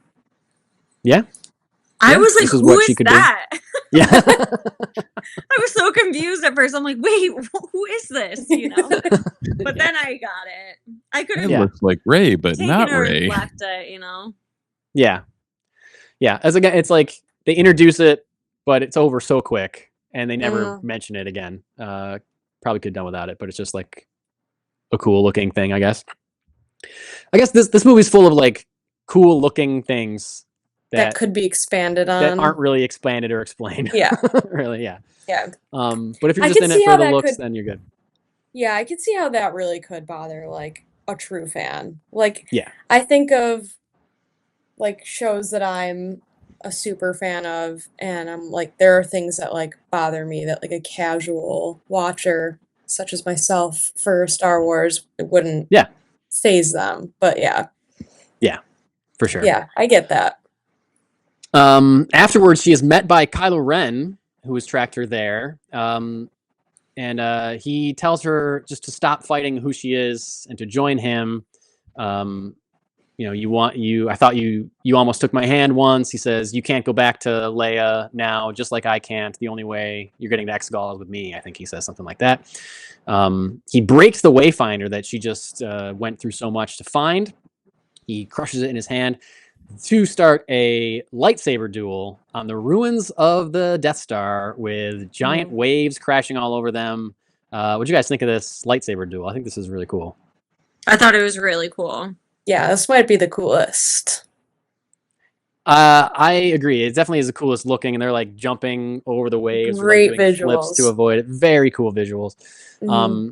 I've seen people that criticize it because they think it's like boring or whatever, but the thing is, like, they're exhausted by the end of it. It's like it's trying to show you that they are evenly matched. Like they're blocking every attack from each other. They're both like force pushing the lightsaber, which I had never seen that before. It's very cool. You can see like the plasma shooting off of the lightsaber when she's like holding it. It's just like, they're evenly matched, and they're like, by the end of it, they're not doing crazy flips anymore because they're like exhausted. They're just like throwing a saber at each other. The other one blocks it, and they're just like, okay, let's try again. You know, like it doesn't mean it's boring. It's just it's showing you a different thing. I think I really like this. For sure. Meanwhile, Leia, back at the Resistance base, Leia is sensing that this is her last chance to reach her son. So she's helped to her bed. She lays down. She is given. They just go by it real quick, but she is given the medal that Han has receives at the end of A New Hope, kind of like representation of Han, I guess, and she uses that. And her force powers. This is all being like narrated by Maz Kanata in a kind of a strange way about how she knows what she has to do. She's going to lay down to contact her son. She speaks her son's name through the force, and Ben hears it, and it shocks him, and he stops fighting long enough for Rey to stab him through his chest with his own lightsaber, I believe. She takes it from him and runs it through his chest. Leia, the force of doing this is too much for her, and she dies, which we all kind of knew was going to happen in this movie one way or another, knowing that Carrie Fisher had passed away before making it. We knew they didn't have like that much unused footage, so we all kind of expected this to happen. Rey takes advantage of the distraction, stabs Kylo with her lightsaber, but then quickly heals him and says, "I did want to take your hand, Ben's hand." And then she steals his TIE fighter and flies away. What do we think of the end of the scene, Leia's death? Did you think that, for a second, did you think that Kylo was going to die? Did you think she had killed him with the lightsaber? I didn't think she did, because I was like, there's no way that this is like the end of him. Yeah. It's not time, but It's not also, over. Yeah. I also don't think she has it in her to kill him, because they do have this like twin flame thing. So I was kind of thinking something would come about. Yeah. What'd you feel about Leia dying here? Sad. I was so sad. Yeah. I'm sure that was very emotional for everyone to shoot and I think it was, and especially because she's not on set to do it, but they have to do it to represent her. Now, I mean, we'll never know what the original version of this movie was supposed to be, but I think initially this trilogy was conceived as Force Awakens was going to be Han's movie, Last Jedi is Luke's movie, and this third one was supposed to be Leia's movie. So, but then it couldn't be that way. That's why they had to do such a big like rewrite of it. Like all the ideas they had for it, they couldn't do because it was going to be so focused on her. Oh man! And they had to change a lot of stuff at the last minute. I guess not the last minute, but before they had to rewrite it a lot before production started, for sure. No, but I've heard that numerous times, and I've thought about it numerous times. But you saying that made me think of how much different the title would have hit, and the claiming the Skywalker legacy would have hit. Totally. Had it been Leia's movie training her. Yes. Yeah, we probably would have gotten more between Rey and Leia, I think. Yeah. For sure. Yeah. Like that would have hit way harder. Yeah. If it had been a Skywalker training her the whole time. And totally. Yeah. So Rey flies away in Kylo Ren's TIE. Then Ben is visited by a vision or a memory of his father, Han Solo, Harrison Ford, back one more time. And I believe, from what I heard, he did this because Carrie Fisher passed away. And he did it to because it was supposed to be basically like her intervening to turn Kylo Ren back to Ben Solo. Obviously, she wasn't there. And as a favor to her, or to honor her, he agreed to come back to do this one scene as Han.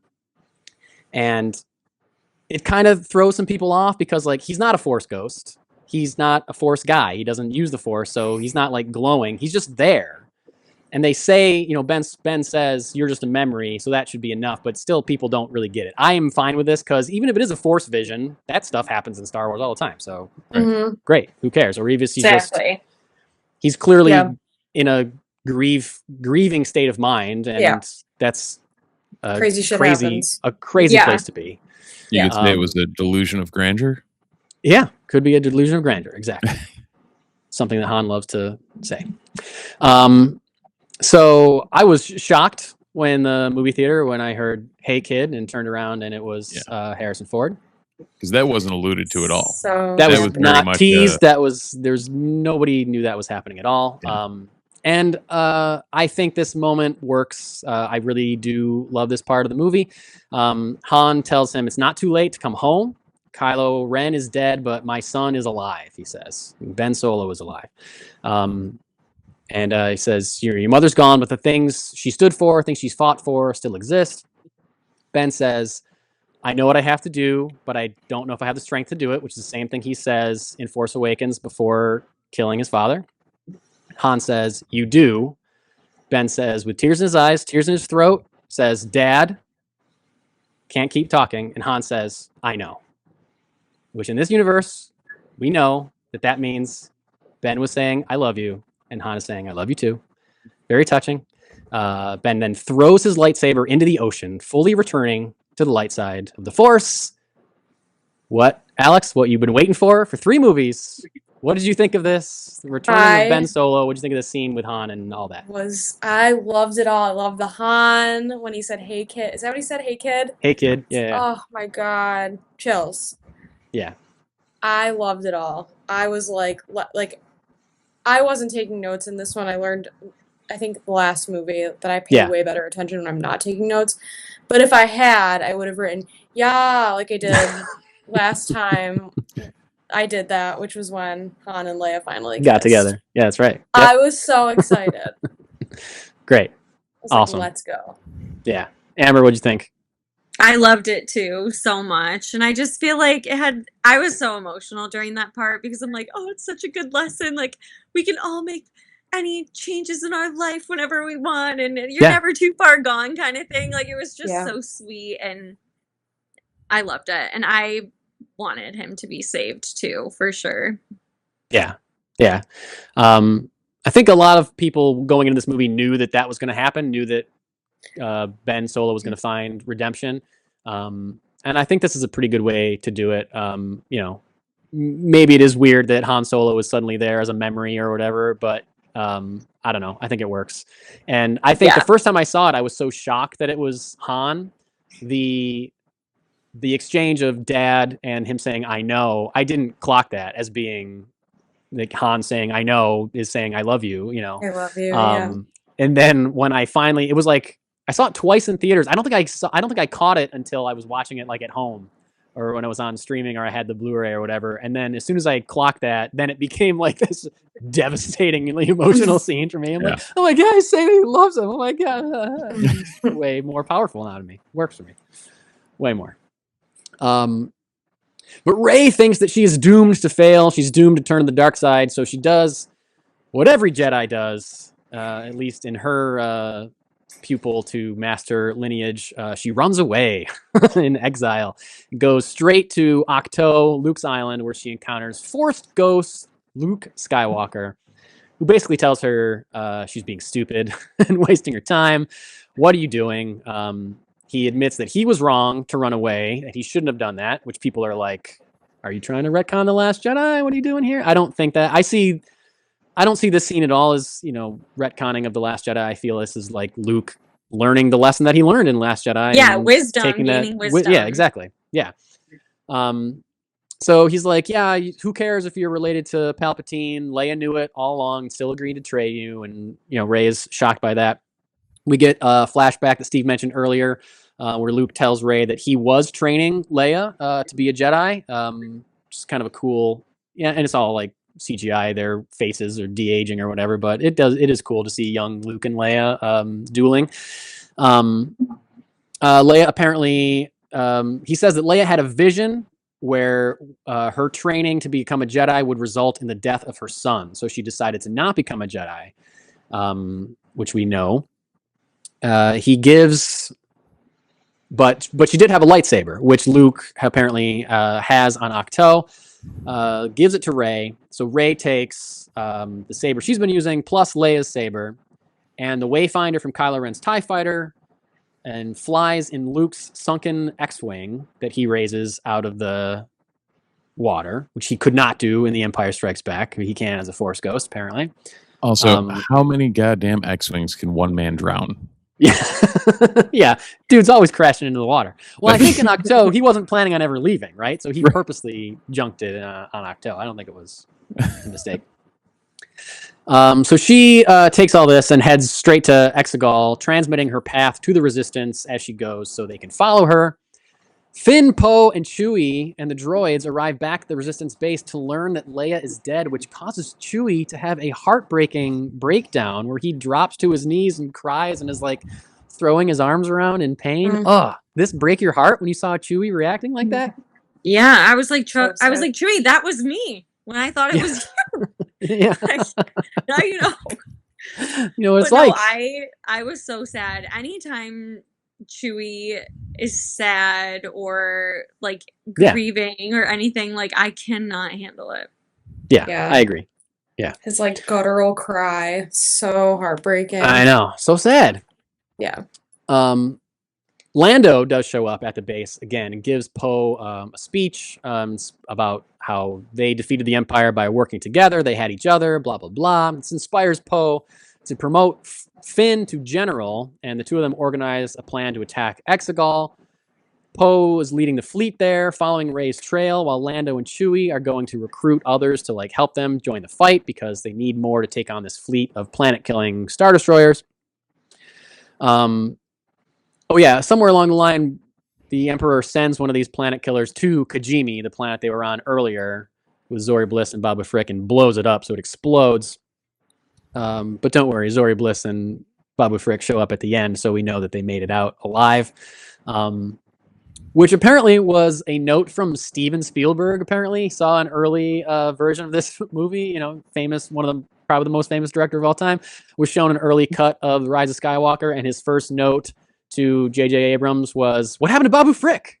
And so he's like, "Oh, I guess I got to do a reshoot and show that Babu Frick survived." That is too funny. I love Thank that. you, thanks Spielberg. Yeah. It's probably your biggest contribution to cinema is making sure Babu Frick is alive. So the plan, they have to destroy this like radio tower, because if they do, it means the fleet can't take off or something. It's kind of like, again, just a quick, here's the plan kind of thing. They can't do that on the ground. They have to do it on a Star Destroyer. So Finn, Janna, and Rose finally gets to do something. They ride space horses on top of the Star Destroyer in like a battle while Poe is like leading the fleet around, trying to fight off TIEs and blow up the ships. Lando shows up with an enormous amount of ships following them, people that are devoted to the cause. What did you think about this, the space battle part of the Exegol scene and the space horses and all that kind of stuff? Was this like a triumphant moment for you? Or what? I don't know. I'm trying to set it up. I was like, okay, this is what they do out here. I was very Yeah. accepting of it. I don't think it was like, I'm like, Didn't really alright, hit they or gotta whatever, Take yeah. everything they yeah, can get it's like, okay. to fight Yeah. this. Yeah. Did you like the space horses riding on the Star Destroyer? Or were you like, what the hell? I didn't really care. Yeah. Okay. I was like, so I don't think they would just be able to run across us on the outside of it, but that's what they do out here, and that's what we do out here, you know? I guess I didn't give it that much thought. Yeah. Yeah. Okay. Yeah.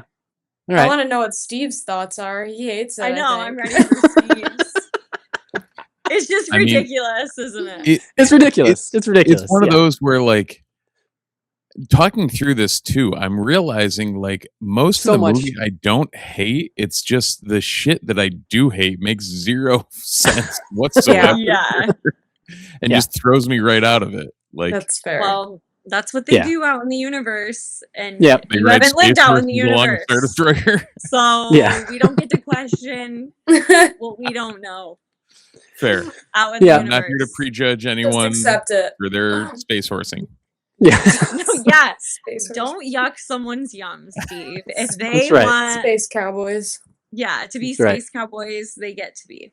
You know, I don't. It doesn't. Some people hate the space horse thing. I guess that's why I asked that. And I thought it you were going to doesn't- say some people call me the space cowboy. Some people call me the space cowboy. Some people call me the gangster of love. I prefer Maurice, my friend. But Yeah, some people call me Maurice. Again, like the space horse thing again to me is just like one of probably too many ideas that this movie has. You know, like, Yeah, and if there were less other crazy ideas, then I'd be all in on space horses. And I'm just like, okay, it's fine. Like I'm with you, Yeah. Amber. I'm like, this is just what they're doing. This is it's what we happens. do. I mean, Mike can attest that numerous times I've said this movie is one hell of a trilogy. Yeah, that's Right. your favorite way to describe it. Yeah, Kinda like they too many they ideas in try one. and pack so much shit in there. Yeah. It's like just flesh something out. It just if to me, my criticism is that it kind of feels like it's a first draft of a script. Where if they took Yeah. like they had more time to rewrite the story, they Yeah. would have probably been like, we don't need this, or we can connect this easier, or whatever. We can get rid of some of this, Right. but they didn't. They have time. They had such a Storyboard. tight We schedule. went storyboard straight to fucking film. Yeah. So Rey has also made it to Exegol, and she learns that this is I'm trying not to shit on this movie, but it doesn't really make sense to me at all. That suddenly the Emperor started the movie by wanting Kylo Ren to kill her. Suddenly the Emperor doesn't want her dead anymore, but wants her to kill him so that his energy will pass into her so she can rule the Sith. What? Where's that come from? I don't know. But Ben, Ben shows up fully on the light side now. He is blocked from getting to Rey by his own Knights of Ren. Rey senses that he's there. They do a force connection where Rey pretends she's about to strike down the Emperor, but behind her back hands him one of the two lightsabers that he has. She comes back with her hand is empty. He's got it in his hand. Very cool. So he can fuck up all the Knights of Ren while she's concentrating on the Emperor.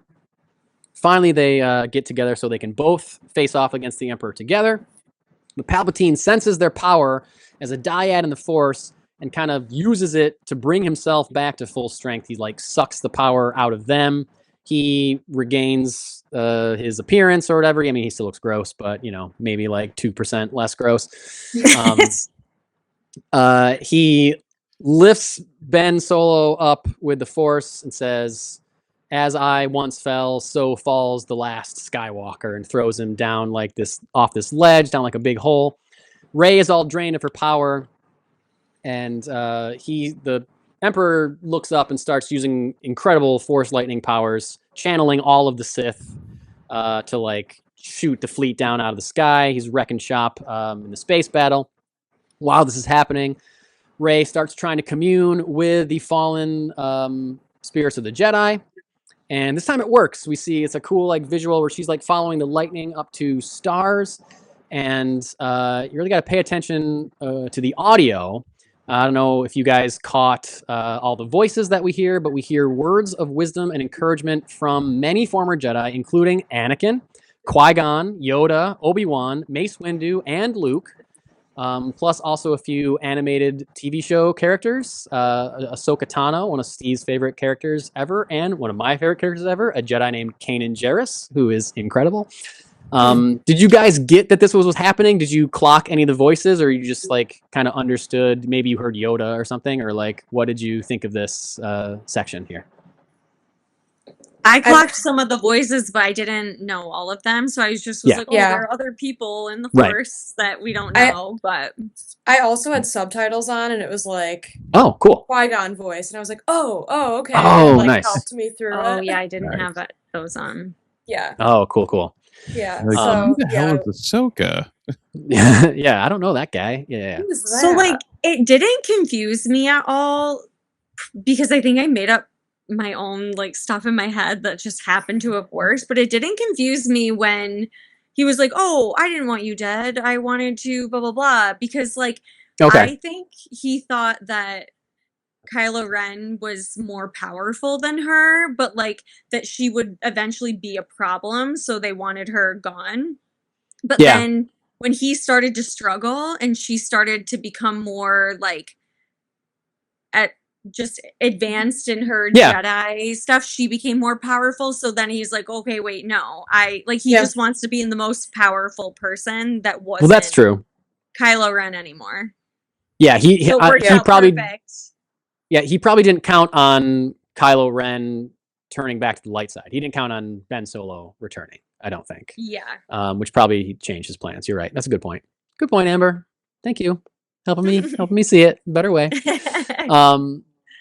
So I think the voice thing is cool, but I heard a rumor, and I guess I expected because this is like the end of the saga, right? I was like, you couldn't get those actors in a room and film like actual Force Ghost cameos. Like if you saw Anakin Skywalker as a Force Ghost in this movie, that would rule.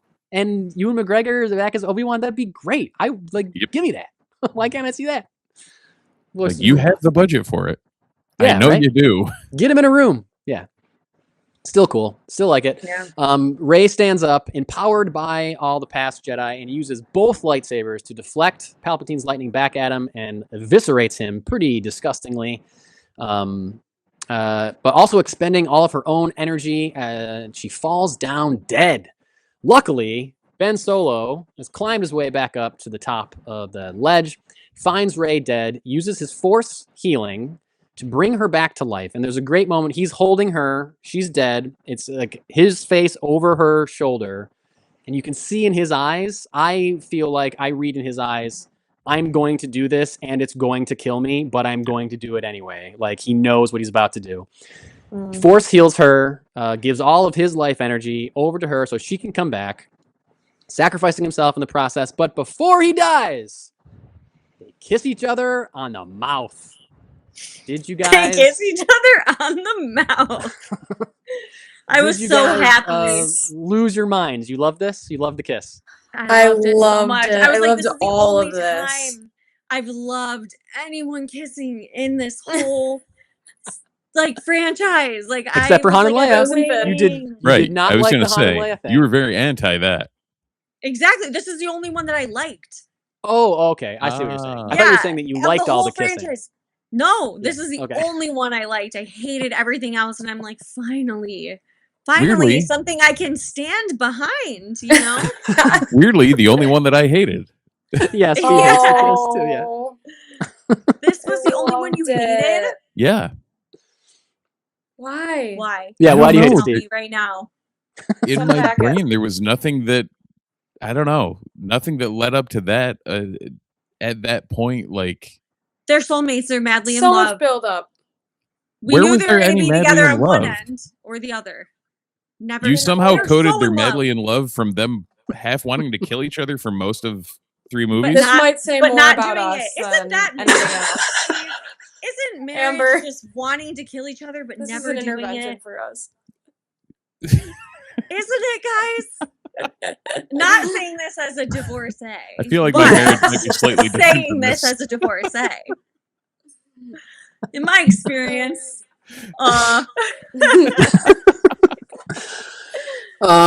they're in love.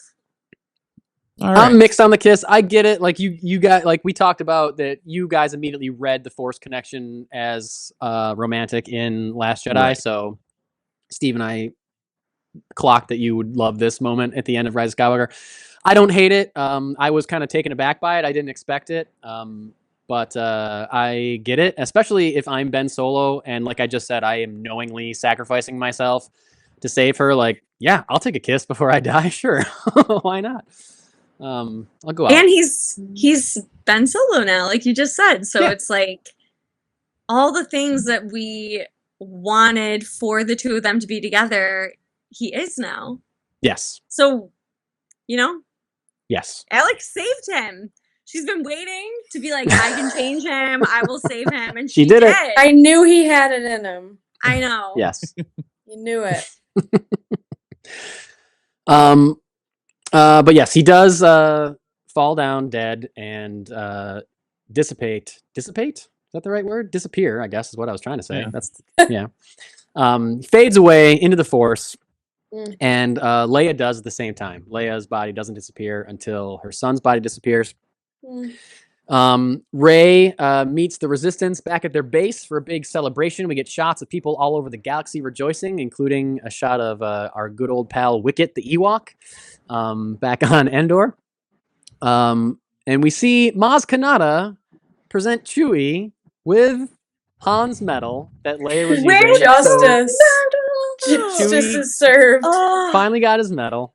couldn't have thought of a better creature to give it to him either. I was like, this is so perfect. I wouldn't have put that together myself, and I so appreciated that it was her who gave it to him.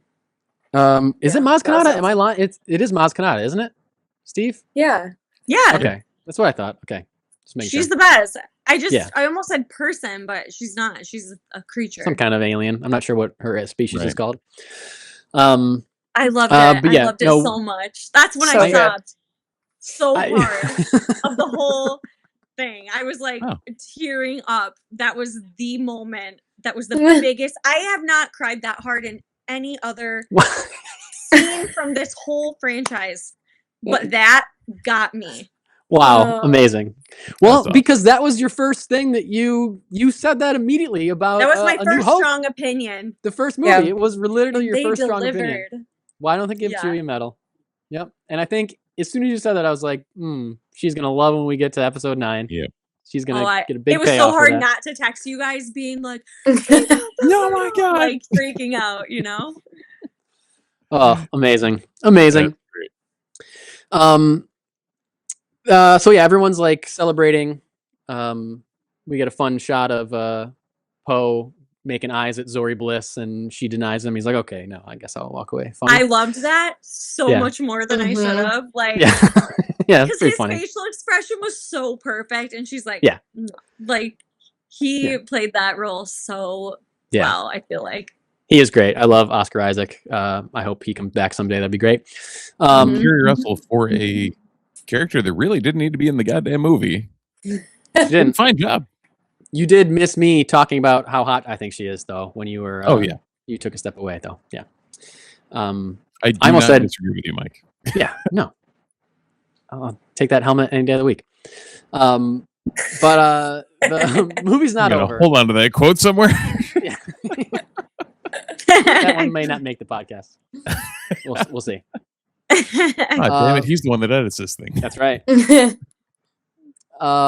get oh one no, final that scene. movie is our spinoff. So sorry. Yeah. It's a different movie. We get one final scene, which features Rey going back to the Lars homestead on Tatooine, back where it all began in 1977. She looks around Master Luke's old home and then ceremoniously buries the Skywalker saber and Leia's lightsaber in the sand outside of the house.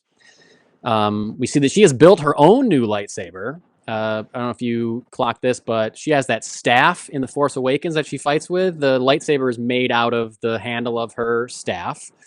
I did not clock that. It's just real quick. You can't really tell unless you're like a nerd that's really looking at it. Right. Like me and Steve. She turns on to look at it. And it's yellow. She got a yellow lightsaber. Very cool. First one that we see in live action. She stands up from burying the sabers, and an old woman's passing by and stops to ask. She says, "No one's been here for so long. Who are you?" And she responds with Rey. People, a number of times throughout the movie, people ask her what her name is. She says Rey, just Rey. The woman says, "Rey who?" She looks off in the distance and sees the Force ghosts of Luke and Leia watching over her. It's the first time we see a Leia Force ghost. And she replies, "Rey Skywalker." Then her and BB-8 stand and watch the twin sunset, just like Luke does in A New Hope. And that's the end of the movie. Wait, never mind. Oh, yeah. You're referencing our other podcast. Yeah, and the movie ends. That's it. That's that. So what did you think of the final scene? What did you think of her going back to Tatooine and taking the name of Rey Skywalker? What did you think of that? I loved it so much because like family's not always blood, and it's kind of like the family you make sometimes, and that's kind of what I got from it. It's like she finally knew like who she was in this world, and is like honoring them. Yeah. I have goosebumps I loved even it. hearing you say Rey Skywalker. Like I'm like, oh my gosh. Yeah. It's great. Yeah. Some people hate it because I mean some people that don't like Rey don't think she's like worthy or whatever the Skywalker name. Some people think that it's just like rushed. And I kind of see that. Like I have no problem with her taking the name Rey Skywalker. I guess I would have liked it if we did have more time with her bonding with Leia, or she had if she was working with Force Ghost Luke more in this movie instead of, digital Leia. But I like the idea of it, and I don't mind that that's where it ends up. I think it could have been a smoother road getting to that or justifying that, but there are other people I've heard that don't like that because they really like Rey being herself and Rey being a nobody from The Last Jedi, that she's just who she is and she doesn't have to be part of anything else. And to make her suddenly Rey Skywalker at the end kind of takes away some agency from her, but also like she's the one choosing the name. So like she's still the one that is figuring that out. So I don't know. And I she can can still be see great both ways. with a family. Yeah. Like you're And allowed she- to have a community around you, right? Right. Yeah. Yeah, she was always looking for some sense of belonging too, and Yeah. like that Totally. family. Yeah. I took the same thing away from it, like chosen family and you know, all that. Yeah. And the Force Ghosts. Oh, Yeah. beautiful. And also, you know, especially like you guys are interpreting Rey and Ben as being in love, then, you know, he's got Skywalker blood in him as well. So you could see that it's a tribute to him at the same time. Steve, a few months ago on our other podcast, brought up the fact that would it have been cooler if she took the name Solo, if she called herself Rey Solo in honor of Han or Her Ben. first mentor and her final possible love interest. Lover thing. That would have been I don't know. so weird. That would have been interesting.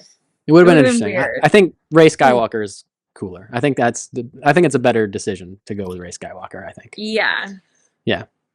And yeah. Okay. That's it. Any I'm glad you guys liked it. I'm glad you guys I didn't really bother liked with it. the end of weren't bothered by her name change or anything like that.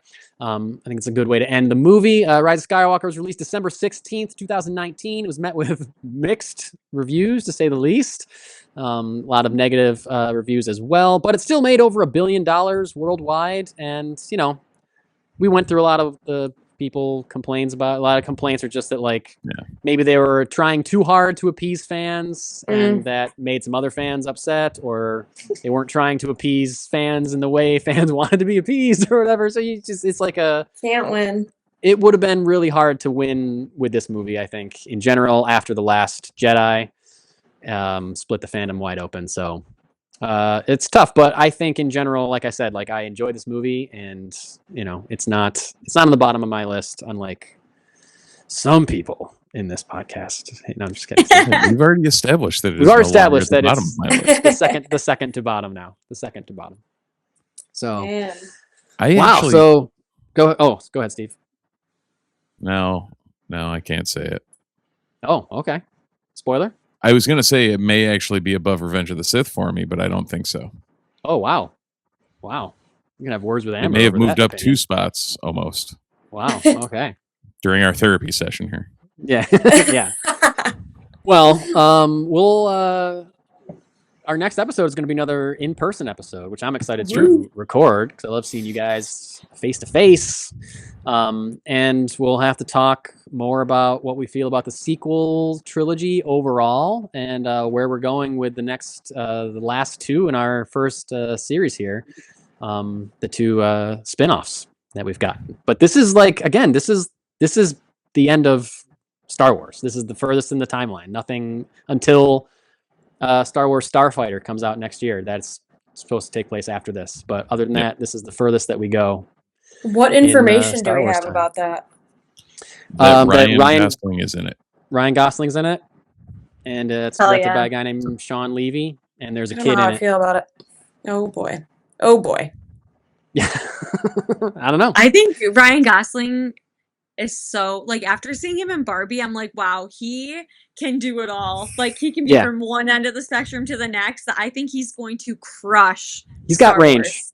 He's got range, and one of the in the last so at least on our schedule, we're doing an in-person, and then we're doing 2 movies, and then we're doing a final seasonal wrap-up in-person episode. That episode, I'm planning on going over like what we know about the future of the franchise, what has been announced and isn't happening anymore, like stuff like that. Like, you know, we'll Dang, okay. yeah. We're gonna go over all that kind of stuff in our final episode. Okay. So There's some things to talk nice. about. Let's put it that way.